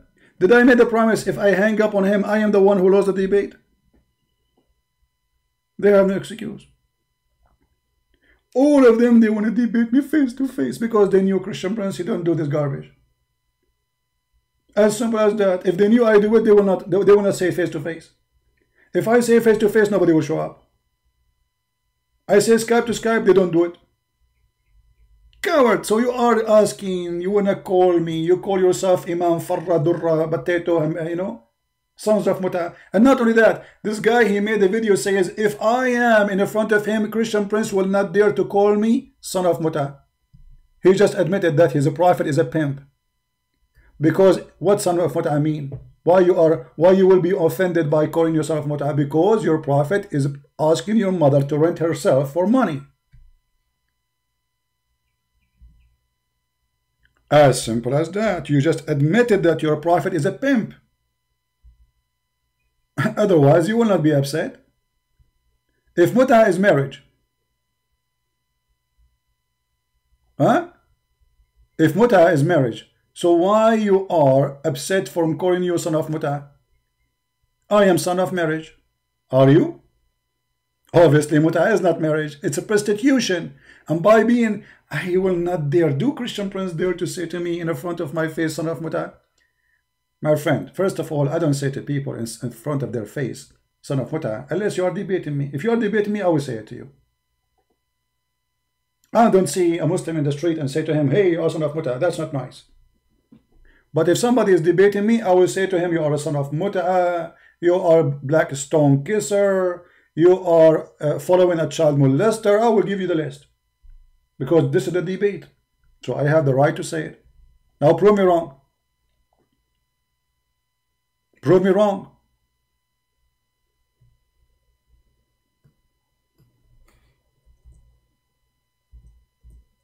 You see how Muslims, potatoes, they expose themselves? What kind of a prophet he give a permission to his followers to go and rent a woman for 3 days, 3 nights? Are you proud to be a friend of Fifi, who his mother, according to Muhammad, she is allowed to rent herself for 3 days, 3 nights? Is he son of a 3 days rent or 4 days rent? That's why he don't dare to call me. So they are heroes, but we cannot find them. And you are calling me, you are afraid of him. We asked Mimi Hijab to call me. He hang up on me. I am the one who called him. Correct, guys? It's there. He did not let me talk.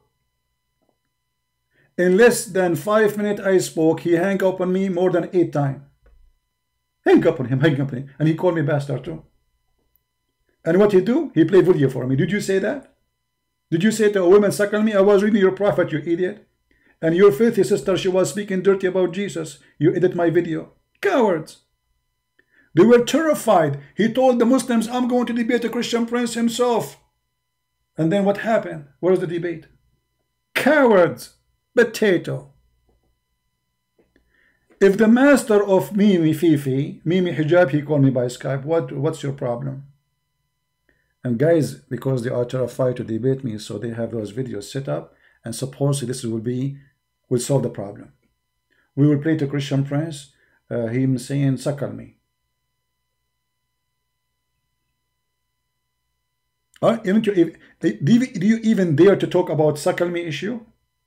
What kind of a prophet he ordered Muslim women to do breastfeeding for adult? What kind of God he sent verses? Quran have verses? Yes, brother. Quran have verses for breastfeeding for adult. Do you dare? Those are heroes in front of the Susu girls. They want to be hero in front of the Muslim girls. Brother. And he blinked with his eye, you know, from the people of Lut. Habibi. He called me Habibi. Cowards like your prophet. So now, from all the Muslims, we got this potato. Why you don't debate, etc.? I will debate him right now. Give me a Skype. Right now, not tomorrow. Immediately. And we will milk him.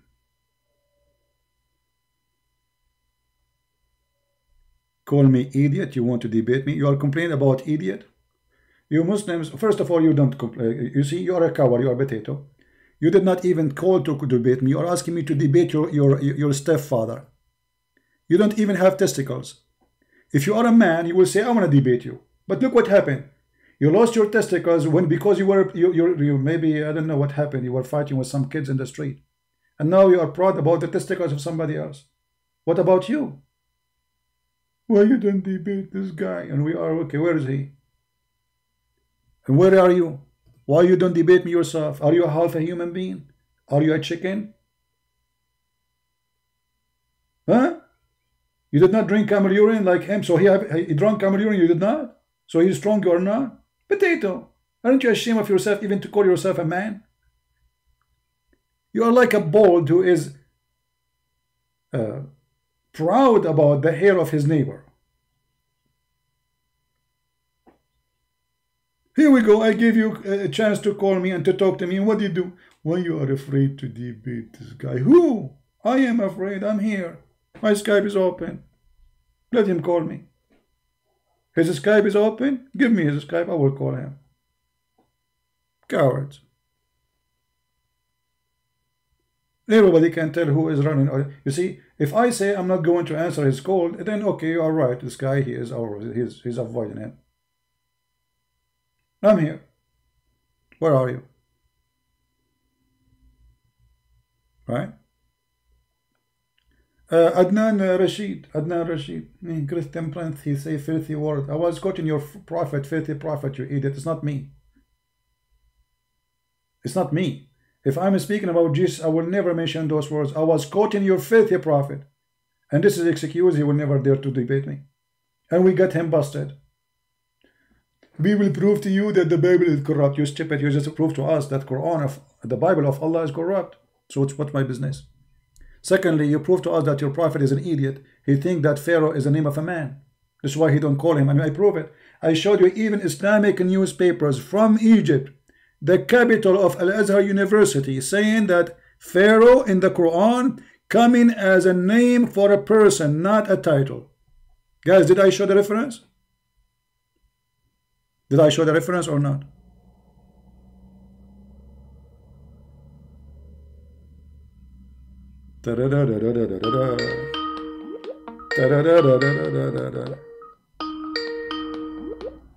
Hello?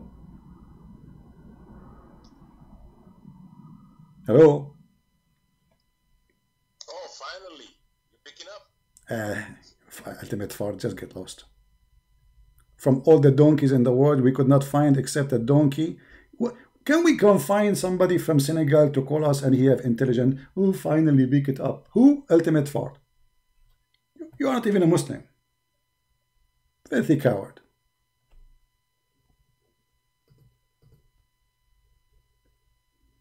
This is a guy who believes all the scholars of Islam are scumbag, including the cousin of Muhammad ibn Abbas.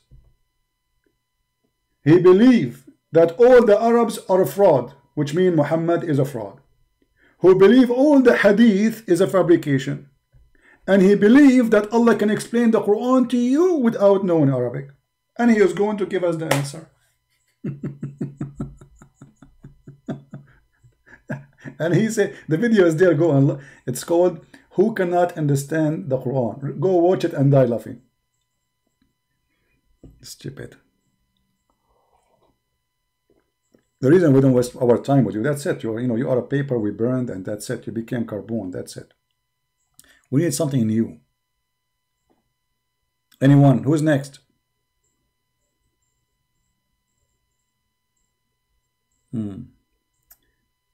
Liban, I gave you a chance, you potato, son of Muta. I gave you a chance. I am the one who made the challenge. I am the one who said, call me and we will talk only about Imam Murrah. And if he does not exist, people will laugh at me. And what you did? Potato. Get out. We have no time for kids. Actually, the first thing I will talk to this Fifi, if he ever dare to let me talk to him, is Amamura. Just to show everybody that he's a potato. Do you remember, guys, when he made a video, he says that in my presentation in the book, the first quotation in my book, it's not cannot be found, and he promised if I can find it, he will apologize and he will become he will put some, I don't know what he will do. He will do what, some rings in his nose? What he will do?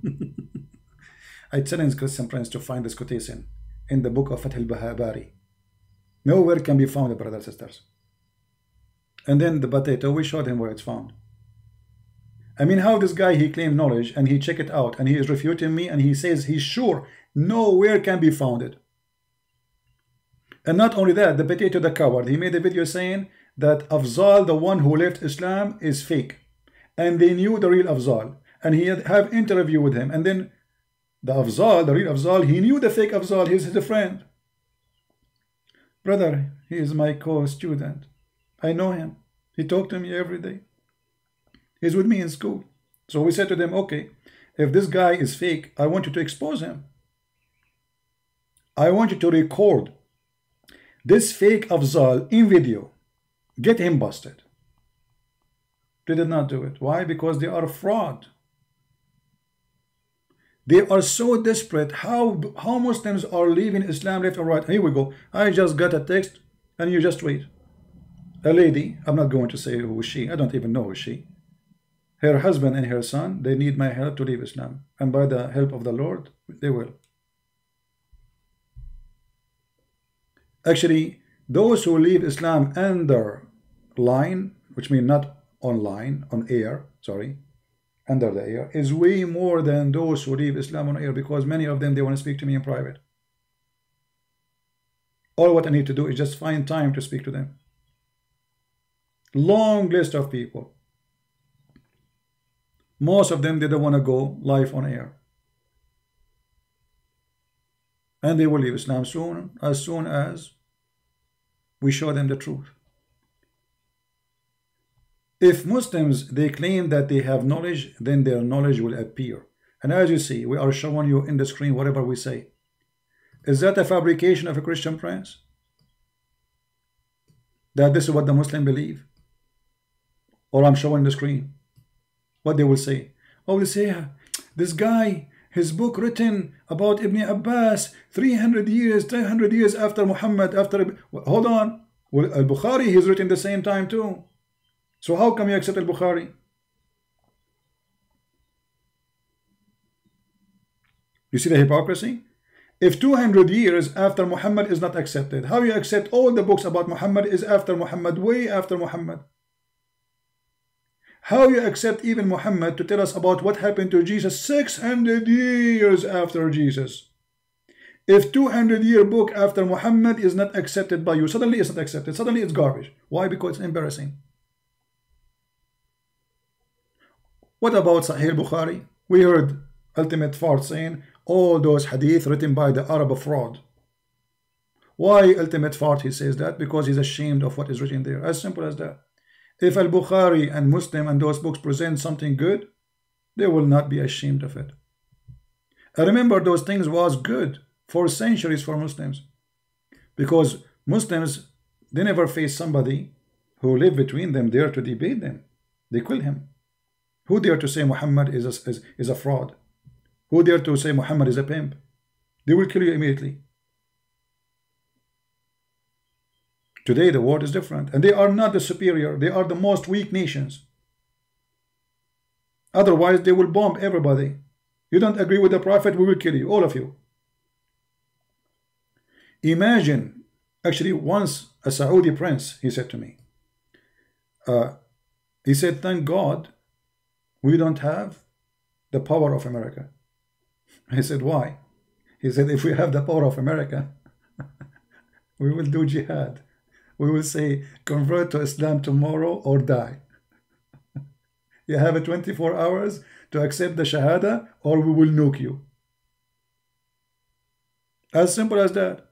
Imagine if Trump He is a president of the most powerful country, and this most powerful country in this earth is a Muslim. And his country are Muslims too. What will happen to this earth if they are true Muslims? But thank God, the major powers in this earth are far from the Muslims.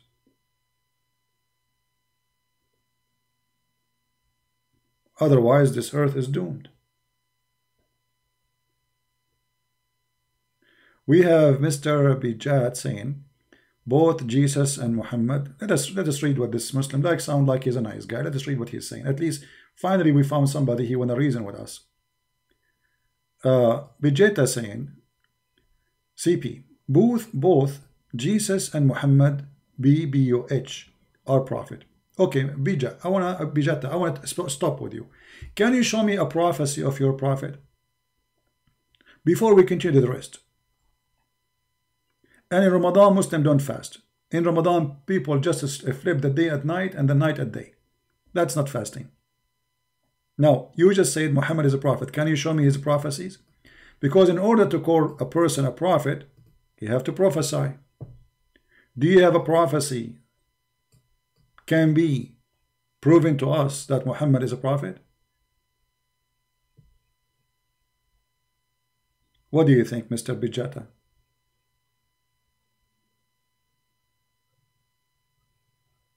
Do you have any prophecy you can give us so we can consider Muhammad? Because the second you say is a prophet, okay, what is his prophecy? Let me prophesy for you. Tomorrow the sun will come, and at sunset the sun will set. Here we go. Now, do you have a prophecy of Muhammad? I mean, I'm just using your question. You said he's a prophet. How he is a prophet? All in the Quran? Okay, choose one. Guys, he said, Mr. Bijata, he said, all over the Quran, show me one. Show me one, my friend. Here we go. The Quran is in front of us, and we will open the verses and we will see if this is true or not. I say not a single place in the Quran have a prophecy. Not a single verse in the Quran. Prove me wrong.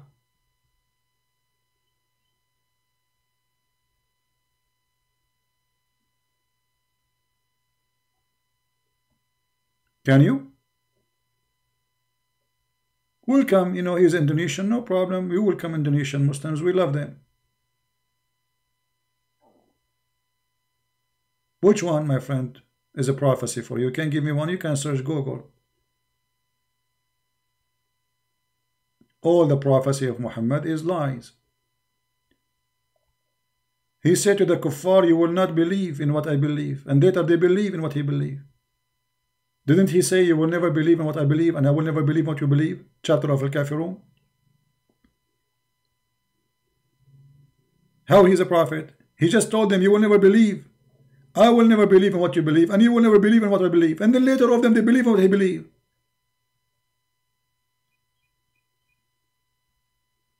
All of them.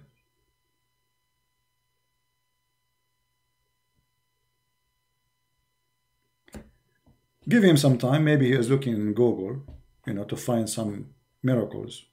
And you will see that those miracles are a fraud. I will get them busted immediately. If you like to call me my friend Bijata, let me know. Give me your Skype and I will call you. Alright? I will be happy to tell you. You sound like a nice person.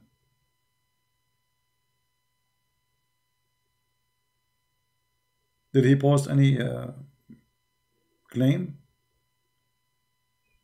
Every verse in the Quran is a miracle. Even you just random pick. Okay, I just did random pick, my friend. And your Quran says, as an example,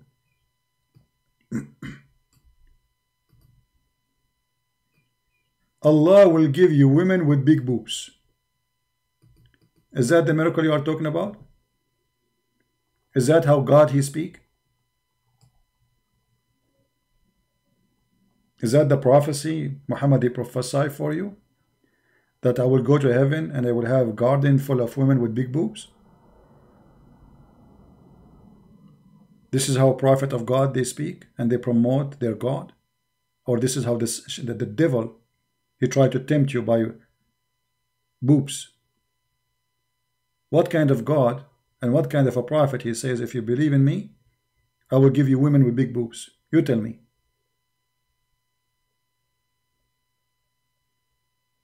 Do you agree, really, that your God will give us big boobs if we convert? Let us see how many men they will convert. Hey, men in the room, in listening, how many of you would like to have big boobs?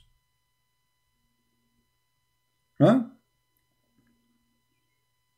I'm sure many of you would like to have big boobs.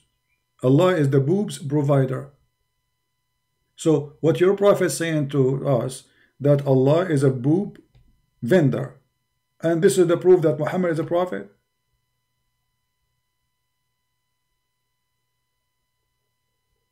That's it.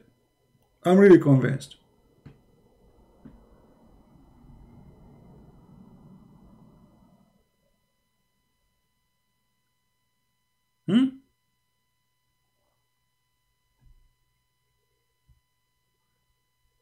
Or what about Muhammad? He promised you that in the heaven, Allah will make you a penis, will never go soft.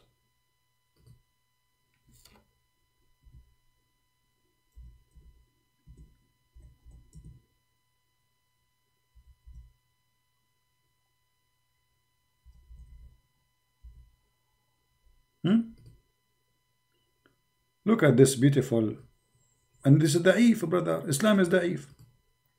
Anything is embarrassing for the Muslims is da'if. Huh? Everything is da'if. Let us see, maybe we have a Muslim. Maybe it's ultimate fact, we will see. Hello? I don't hear you. Hello? Mute you too, please. Hello? Hello?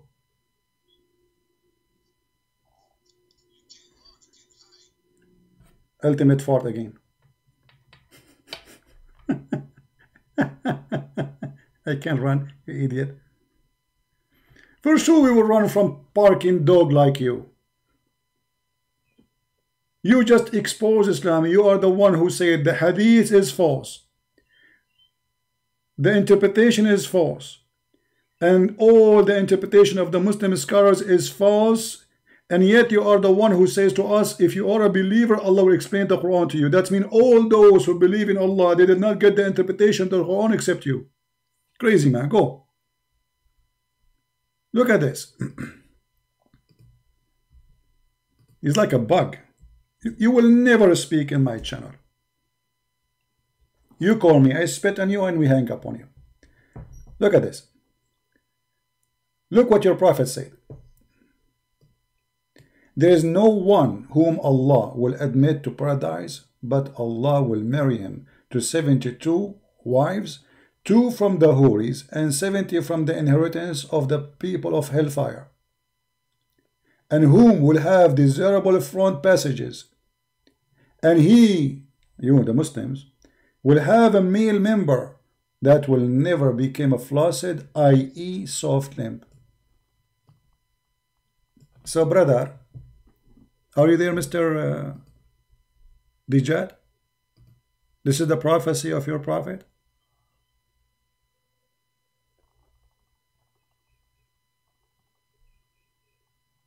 This is the prophecy of your prophet? Talking about your penis? Your penis will never sleep?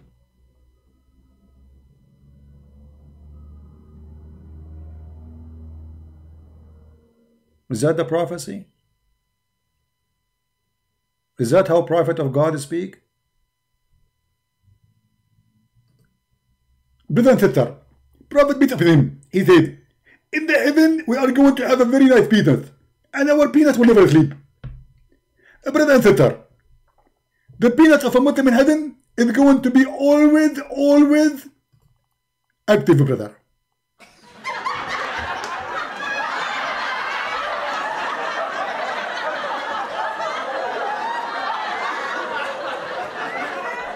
This is a prophet. Let me introduce Prophet Muhammad, sex expert. How shameful to spit on people? No, I spit on people. Why not? Why not? This guy, he insulted my mother, insulted my father, he insulted all the Muslims, and he insulted himself. So he deserves a spit. Actually, if I spit on him, he should not take a shower for the coming century. It's an honor. And as long you are speaking about spitting at people, what about your prophet saying to the Muslims, go and bite the penis of your father? So a Muslim now, he is playing victim. I say to this filthy man, ultimate fart, who called my father a perverted man and my mother the same. He is saying, if you say I spit on you, shameful thing. Is it shameful when your prophet said, the one who is proud about his heritage, tell him to go and bite the penis of your father?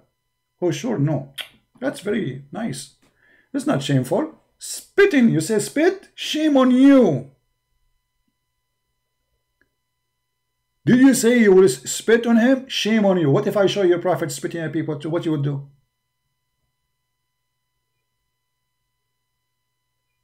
Potato. Change your name and come back. You've been honored by the spit. Actually, I should take my spit back and wash it.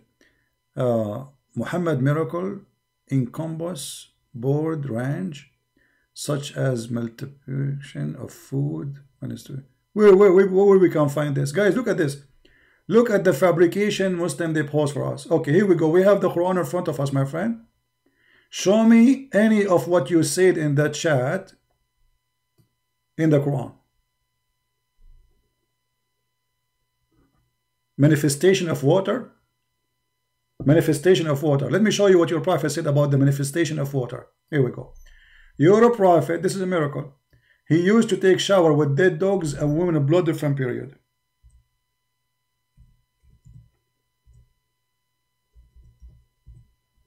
Is that the manifestation of water, my friend, you are talking about?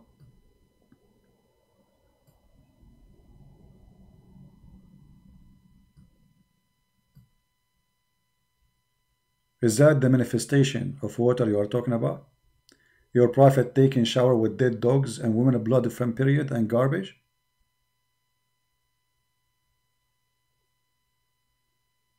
Is that the one?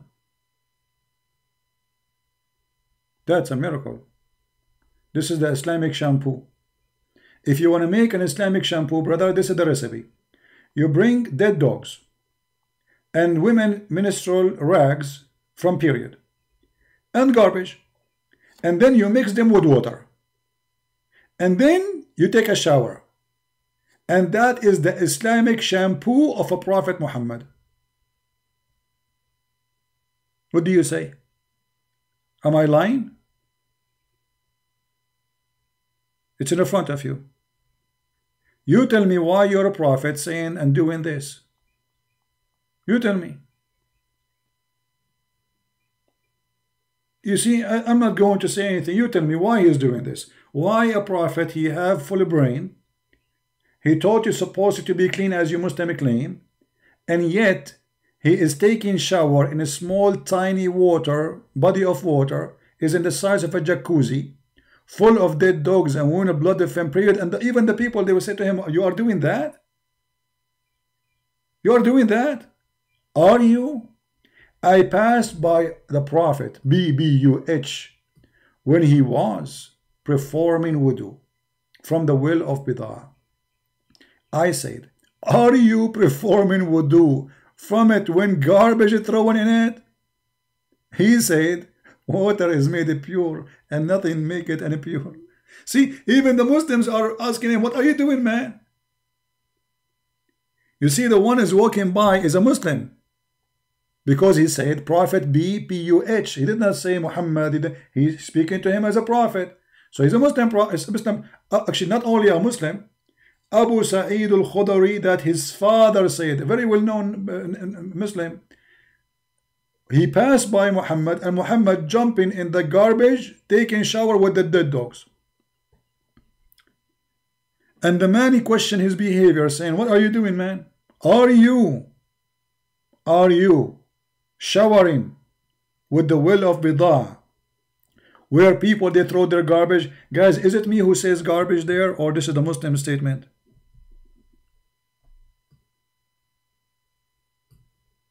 Is it me who said the word garbage?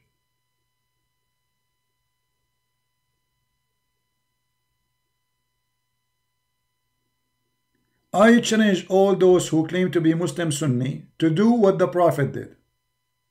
All of them. I challenge you to make a video about you jumping in a jacuzzi, and before you jump in the jacuzzi, you have to throw a bunch of dead dogs, women rags from period. You don't need to add like 100 rags, you know, enough to add maybe 10. Huh? And garbage. And not only that, even the hadith says stink, natin. Natin. You see here it says in Arabic, the Muslim they do not translate correctly. It says ma yukrahu minan natin. What is hated from the stinky. It is a stinky. It's not only saying garbage. They lie in the translation. Stinky garbage, stinky throwing out stuff.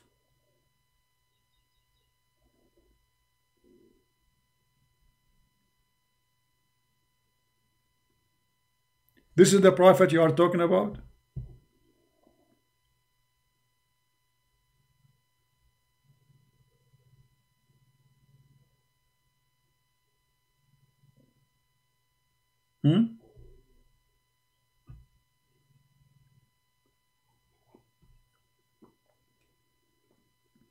Any Abdul?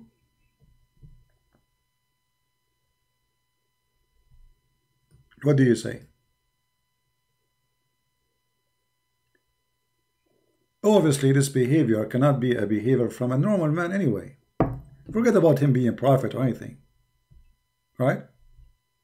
Muhammad is telling his companion, his son-in-law, Atman, that the calamity would baffle him, would follow with his entering paradise. What this guy is saying? What? Does anyone understand what this guy is saying?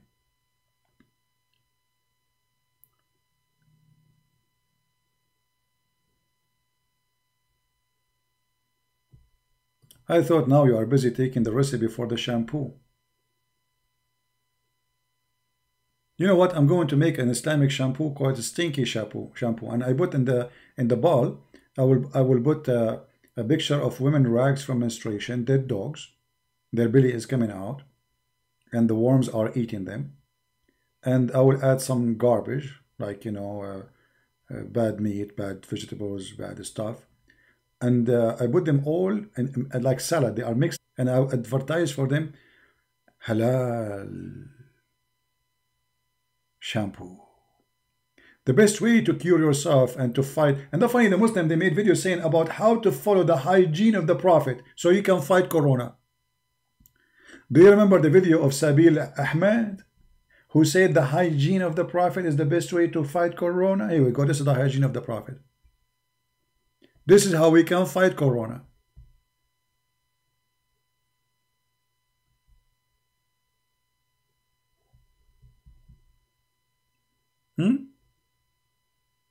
How this can be a prophet of God?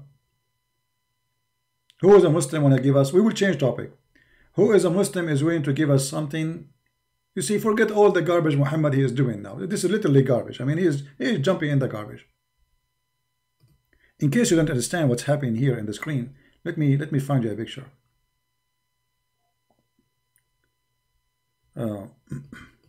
Because maybe some people, they are not getting it yet, what we are talking about. Maybe. You never know.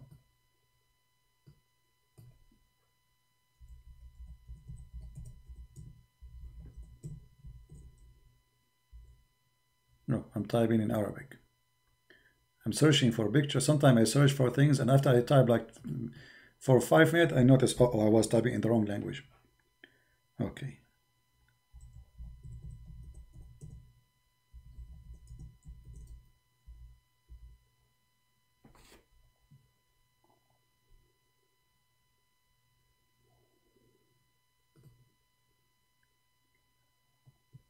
Brother, for sure we are not talking about the person in the video, we are talking about Muhammad. I mean, in the screen we will show you some pictures.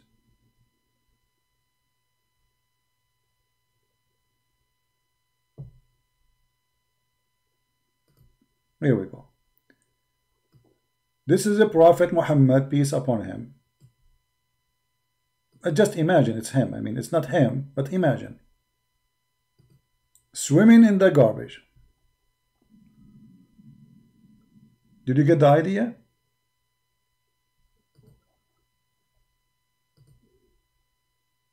Alhamdulillah.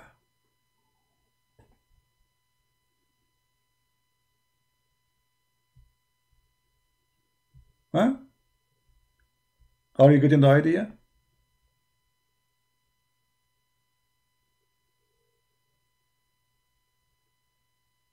How a prophet of God is doing that? Those are poor people. They live in a poor area. God knows what happened to them. How a prophet of God, he do such a thing?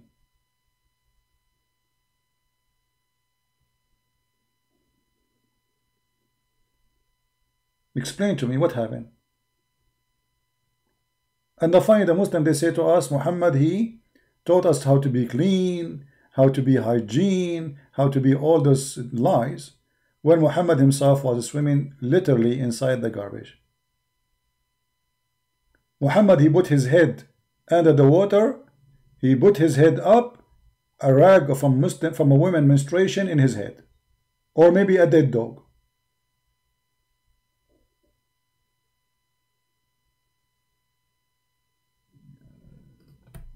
Okay, I found something good for Muhammad. So here we go. We have some rags from women period.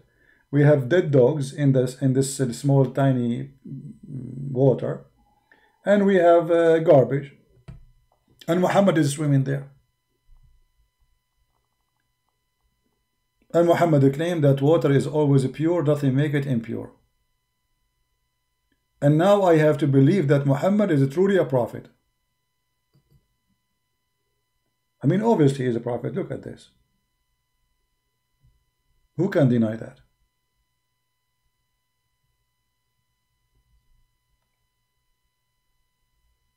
Very simple question. Why a man, he claimed to be a prophet when I do this?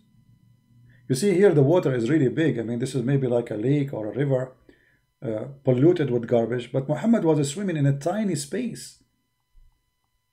Very tiny space.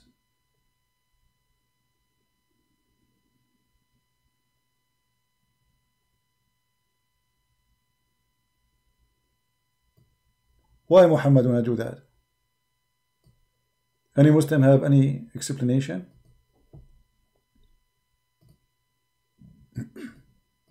You know, forget about the Christians, believe or not, you are a Muslim. And now you see that this is a true story mentioned in your books. Okay, what is your response to this? Why Muhammad is saying such a statement? Do you have an idea?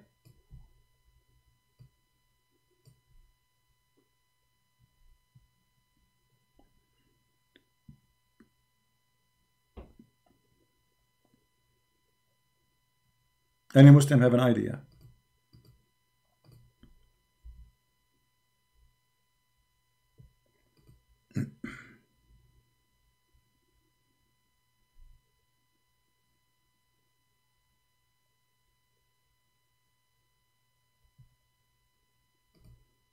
So all what you have for us, Muhammad was a prophet, that's it?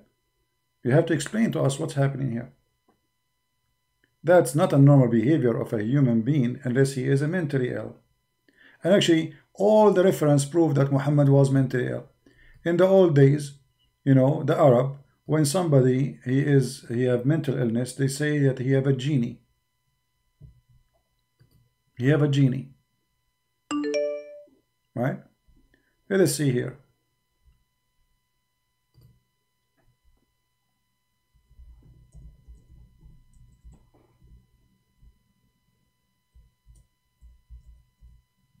Does the hadith and the stories of Muhammad written by Muslims confirm that Muhammad was mentally ill? Yes.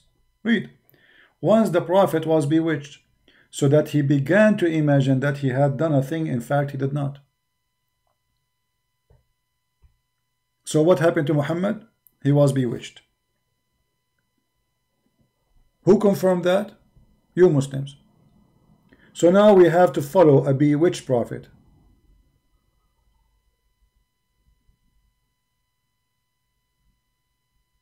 We have to follow a bewitched prophet.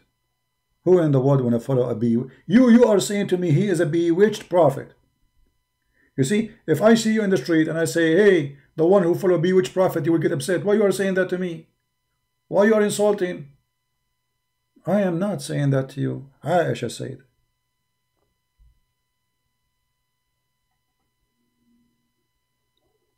So we as a Christian, we should always introduce Muhammad as the bewitched prophet. Whenever you speak to a Muslim, tell him you are a follower of the. It says that this guy, he lost his mind. Not only he imagined himself done thing like for certain things, no, everything, including sex. Even Muhammad, when he have sex, he is not sure he had sex or he had ice cream. Look at this. Aisha, she said, the prophet continued for such and such period, imagining that he had sexual intercourse with his wives, all of them. But in fact, he did not. Even his sex, it was a fraud.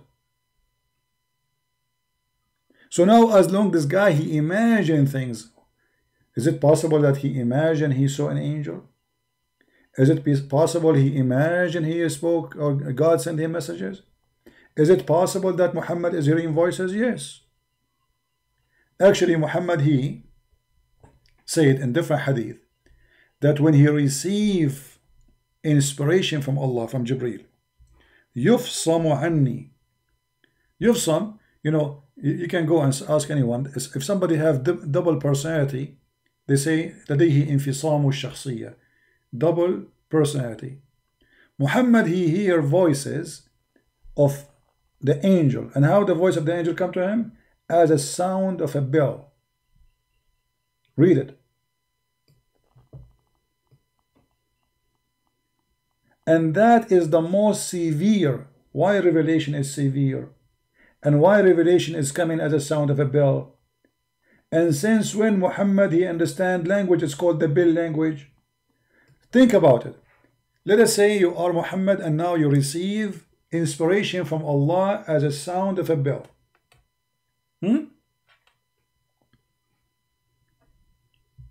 Allah gave you a verse.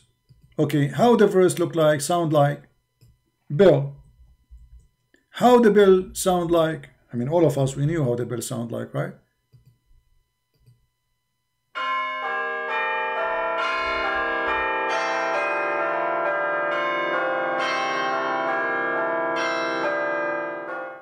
Or maybe like this.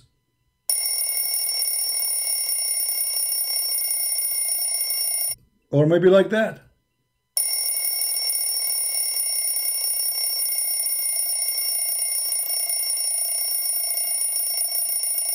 So now, Muhammad received this. How we get it in Arabic Quran? Correct, guys? Allah, he gave him a revelation as a sound of a bell. How the sound of the bell became Arabic?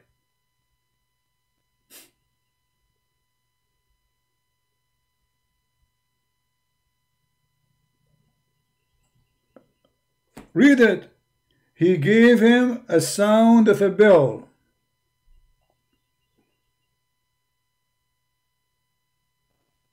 Then we have Arabic Quran.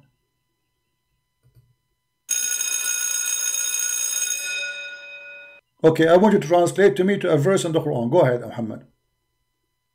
Muhammad, I'm waiting for you. Okay, translate this to me to Arabic, please. This is madness. This is stupidity. Yeah, and different place, Muhammad, he says that Shaitan, he is the one who used bell. He forbid the Christian from using the bell because the bell is a sound instrument, the musical instrument of Shaitan. So how the musical instrument of shaitan became the musical instrument of Allah of revelation?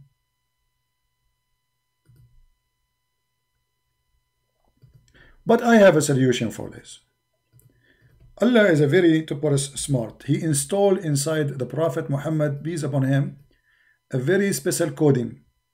So when the Prophet he received the bell verses, Allah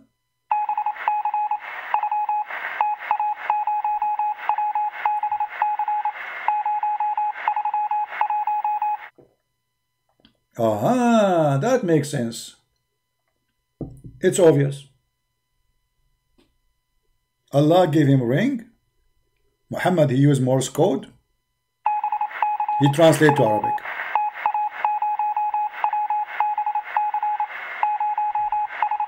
It's obvious. It's like light. It's so clear. Very easy.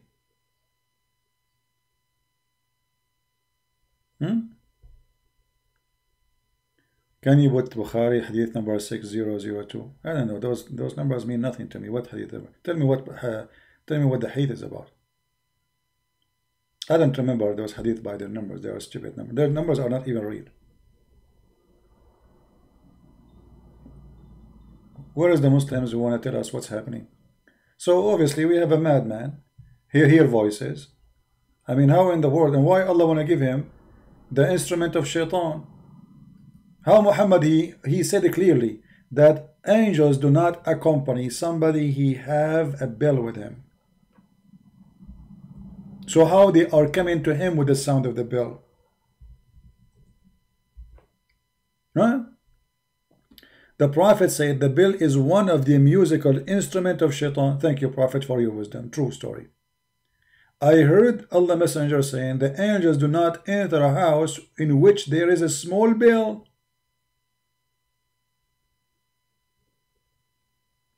Well, that's not a big deal, Master. If a small child, he piss on Muhammad, I mean, so what?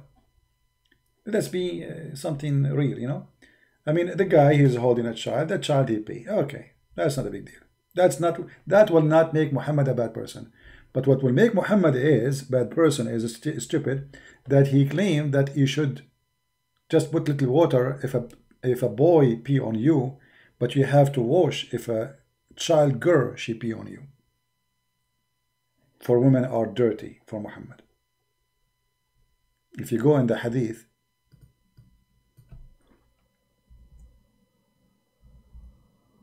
let us see if I can find it. Here we go.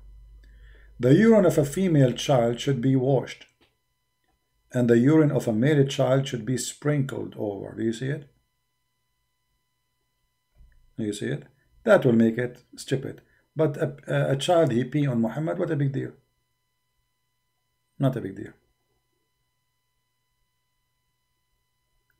Do we have any Muhammadan?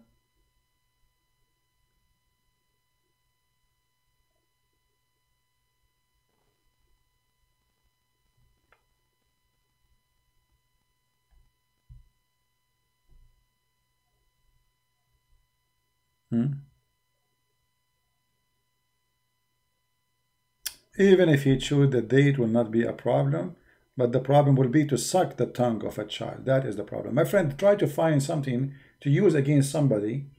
It is really serious. If I chew food for a child maybe he cannot eat, and I put it in his mouth, that is not a crime. Maybe it sounds disgusting for you, but it's not a big deal. But sucking the tongue of a child, that is a different story.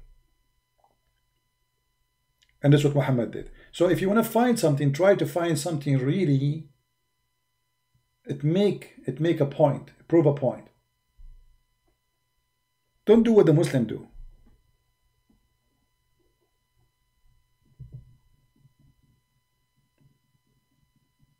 Do we have any Muslim want to share with us anything about Muhammad to make him a prophet?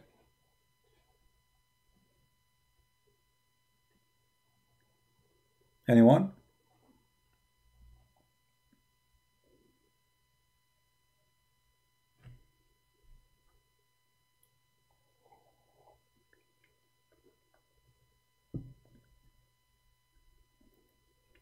Anyone?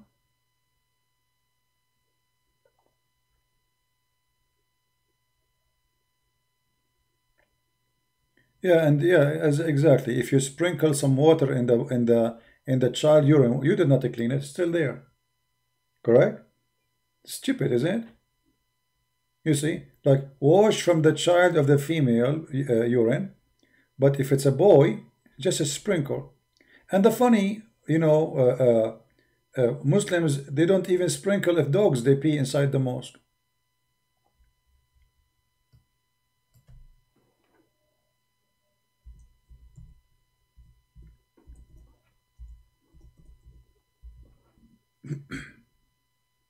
You read it. And this is Sahih Bukhari.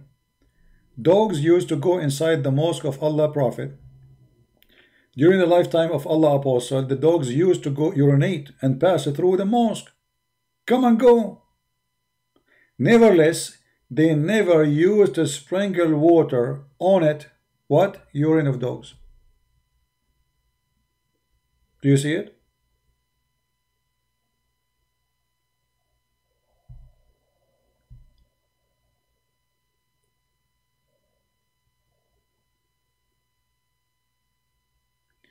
True or false?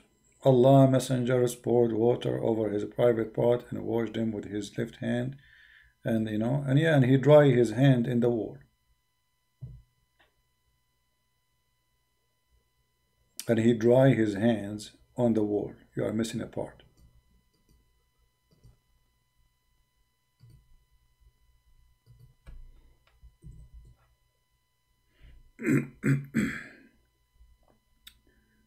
Let us see.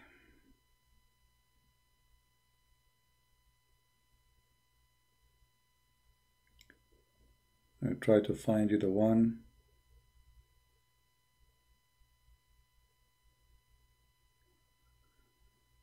Where it says he dried his hands on the wall.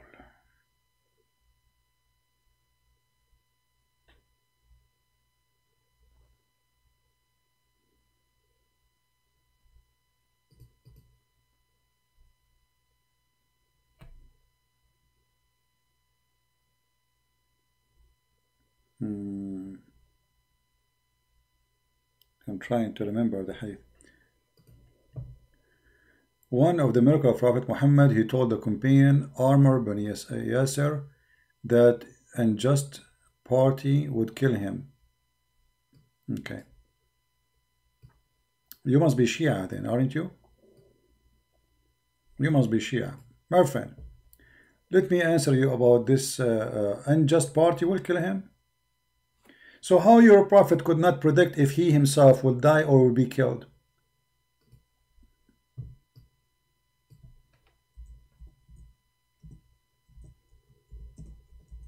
Read with me and laugh. Is that your Quran or this is my book? Chapter 3 verse 144. Muhammad is no more than a messenger. And the messengers, all of them, they pass away, by the way. The translation is false. It says all the messengers before him pass away. So if he died or were slain, why Allah don't say if he will die? Why he say if he die or were slain? The answer is very simple. Muhammad is he don't know how he will die. He killed a lot of people, so it's possible he will be killed. It's possible he will die normally. So now I will make a prophecy. If a Christian prince die or get killed, and then whatever happened, I will be true prophet. So your prophet, he was not able to predict how he will die, and yet he predict Ammar ibn Yasir.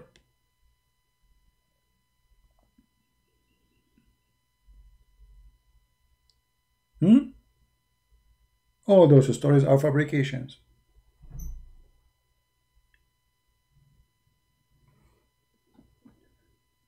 Just to show you how stupid what they bring to us. If Muhammad he predict as a prophet that Ammar ibn Yasir will be killed by an unjust party, shouldn't that come to him in the Quran? Who is the one who told him that? Allah.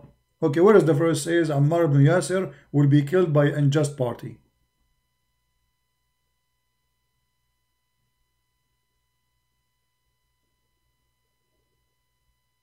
What do you think? Because if Allah taught Muhammad something, it's going to be in the Quran. And if you say to me in the Hadith, that's mean Muhammad, he did not have his religion in the Quran, he have it in the Hadith. Because that's mean Allah, he taught him that. So what Allah said to him?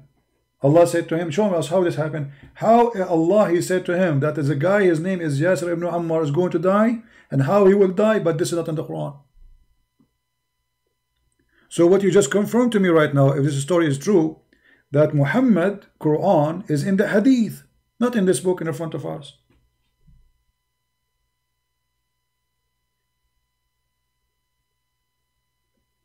You see what you just did? You just created a new book for you Muslims, and now you follow that book, you don't follow the Quran. The Quran says that Muhammad, he have no miracles, and speaking about the future is a miracle. Isn't it the Quran say Allah, he refrained from sending miracles? وَمَا مَنَعَنَا أَن نُرْسِلَ بِالْآيَاتِ, chapter 17, verse number 59. We refrain. Muhammad, he quenched the thirst of thousands of his soldiers during the battle of Tabuk and impelled them to use water for ablution after causing war.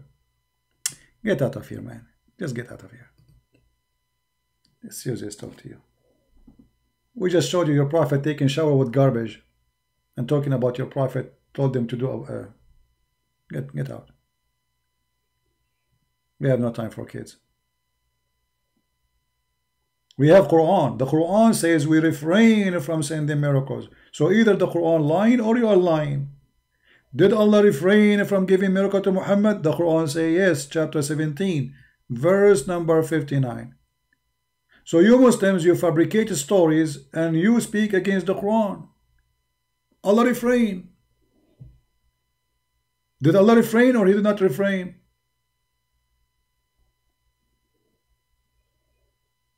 How Allah, he says he refrained from giving miracles to Muhammad, and now you are saying to me Muhammad, he had. That's mean this verse in the Quran is a fabrication.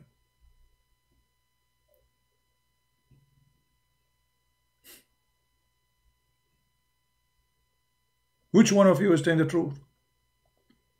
Actually, the Shia books, this guy is a Shia, obviously. The Shia books is full of garbage. You will not believe it. Like the Sunni books, they have books like hadith about Muhammad. He ordered the trees to come and cover him in shade when he's doing his poo-poo.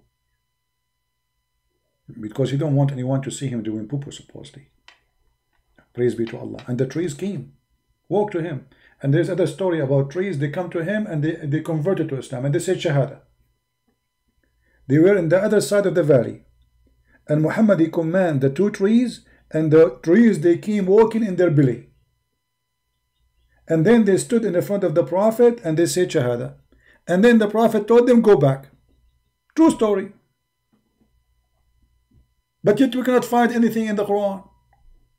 And the Quran says we refrain from sending signs. So why those stories can be found in the Hadith but cannot be found in the Quran? Why Allah, he mentioned to us miracles of Musa, Isa, I mean many prophets, but when it's come to Muhammad, the miracle of Muhammad does not exist in the Quran. For it is fabrication.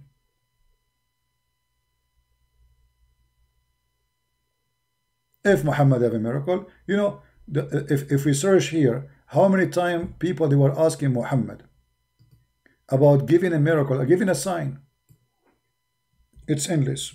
And Muhammad keep saying that they keep asking me for a miracle. Read. Even though word to bring to the people of the book, the sign, all the sign together, they will not believe. But this is mean Muhammad is a false prophet too. Isn't it Khadija? She is from the people of the book and she is the first to convert to Islam. Isn't you Muslim today? You say to us there's a Christian, they are converted to Islam. But the Quran says, if you bring them all the miracles in the world, they will not convert to Islam. Make an excuse not to bring any miracle. Do you see it?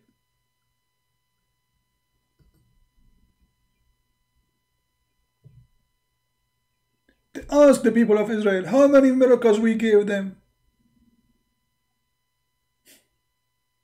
So why you don't give Muhammad a miracle? Huh?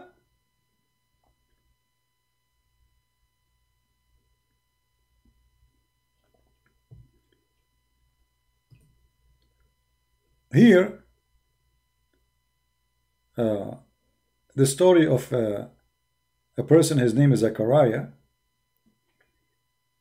and when the angel or Allah, he spoke to him, or the angel spoke to him, telling him that he will have a child.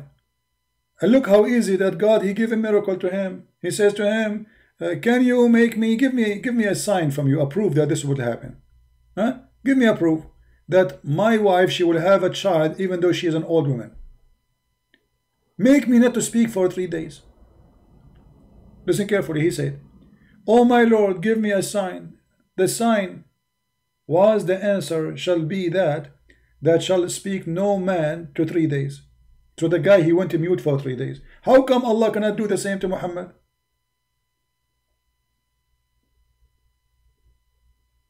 Muhammad, he split the moon in the Quran. My friend, even the Quran never says so. That is a fabrication of the Muslims. Muhammad, he reported that he saw the moon split and judgment day is near. Where it says Muhammad split the Quran? Read it. Which is a false prophecy. Muhammad, he claimed that the moon split asunder, cleft asunder, and the judgment day is near. So the judgment day started. Is the moon split? No. Is it still there? Yes. Do we have it 2 pieces? No. So Muhammad the fool, he saw eclipse in his time. And he, actually this is a poetry by a guy, his name is Umar al-Qais, and we made a video about it. It says exactly the same as Muhammad is having the Quran.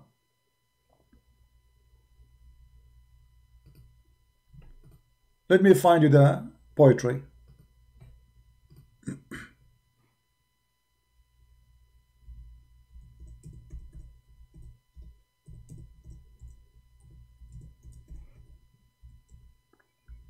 And the Muslim, they fight this poetry everywhere. They will not let it published, but we preserve it. We have it preserved. It's too late. This is the poetry of Imru al-Qais, which Muhammad, he took the Quran from it. All those lines you see in black, all those black lines, those words underneath or in the top of them, it is a verse. Muhammad, he took it, he put it in the Quran. Look how many. Look how many. He took the sentence as it is and he put it in the Quran. Look how many. As it is. Here it says دنت الساعة وانشق القمر. Muhammad, he replaced the word دنت with the word اقتربت. But دنت and اقتربت, they are the same, but دنت, it fit better as a poetry, more strong. So he replaced this word, but the rest is the same. الساعة وانشق القمر.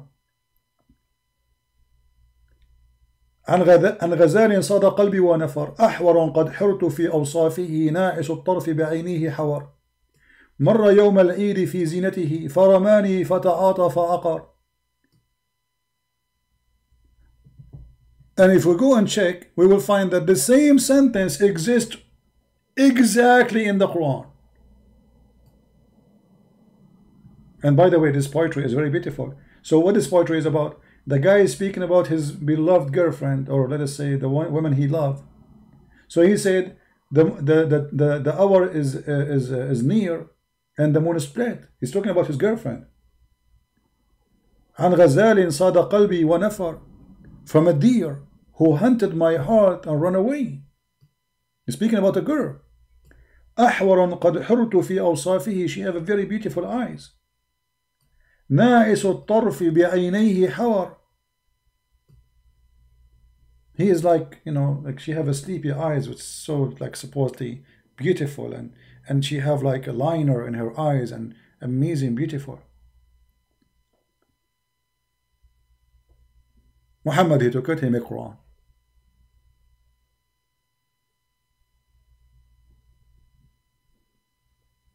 If we search for those sentences, we will find them all over the Quran. نائس الطرف.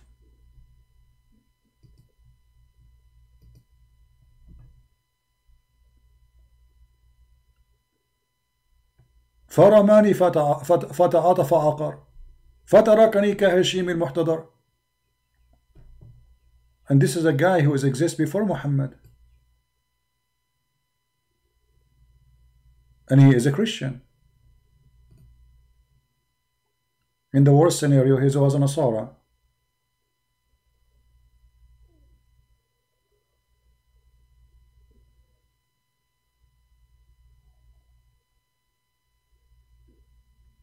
So in the chapter of the moon, where Muhammad, he says the moon split asunder, he got himself busted actually, because he copied a poetry of a person exists before him. In the same time, he made a statement that the moon split, and now the Muslim, they believe the moon split, but there's no moon split. You can go and check anywhere. Nobody, the Muslim, they posted for us a picture from NASA saying the moon is split. For what? It's a valley in the moon. We have many valleys in the earth. When you say split, it's mean became two pieces, not a valley. We have a valley in earth. Is the earth split? No. We have one of the biggest valleys in America in the world. It's called the Grand Canyon. Does that mean the earth is split? No. So Muhammad, he saw an eclipse, and then he praised Allah, saying, this is a sign of a judgment day. Run away! And nothing happened 14 years ago.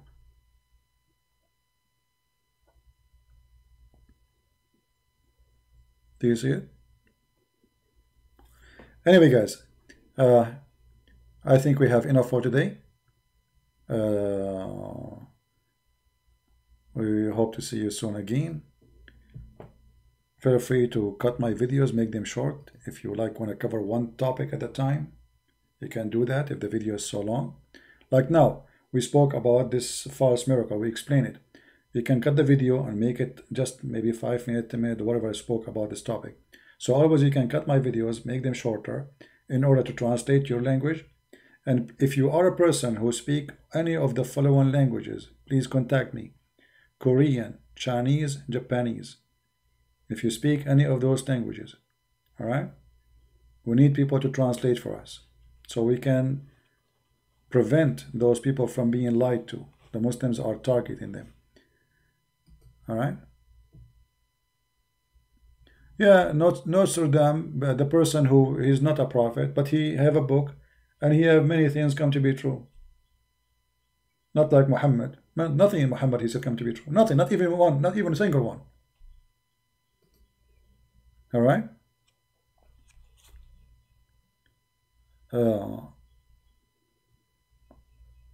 Is that the particular verse after Waraqah died?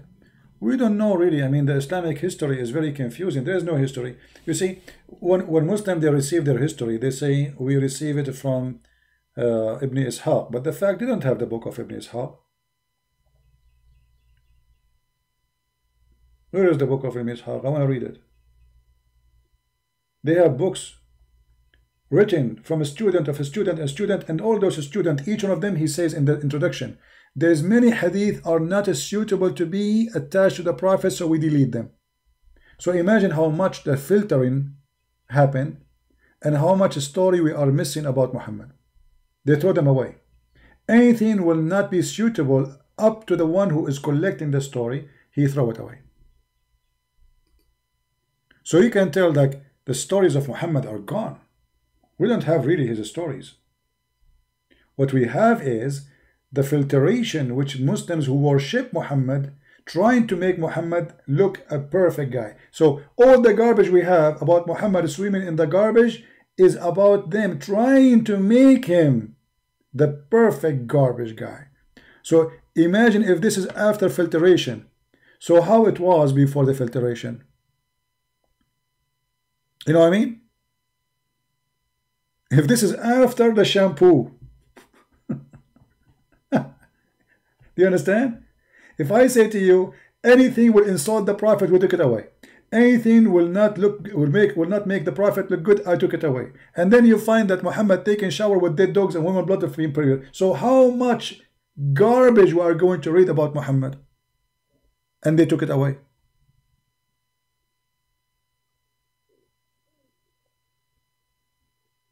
I'm speaking to a Muslim.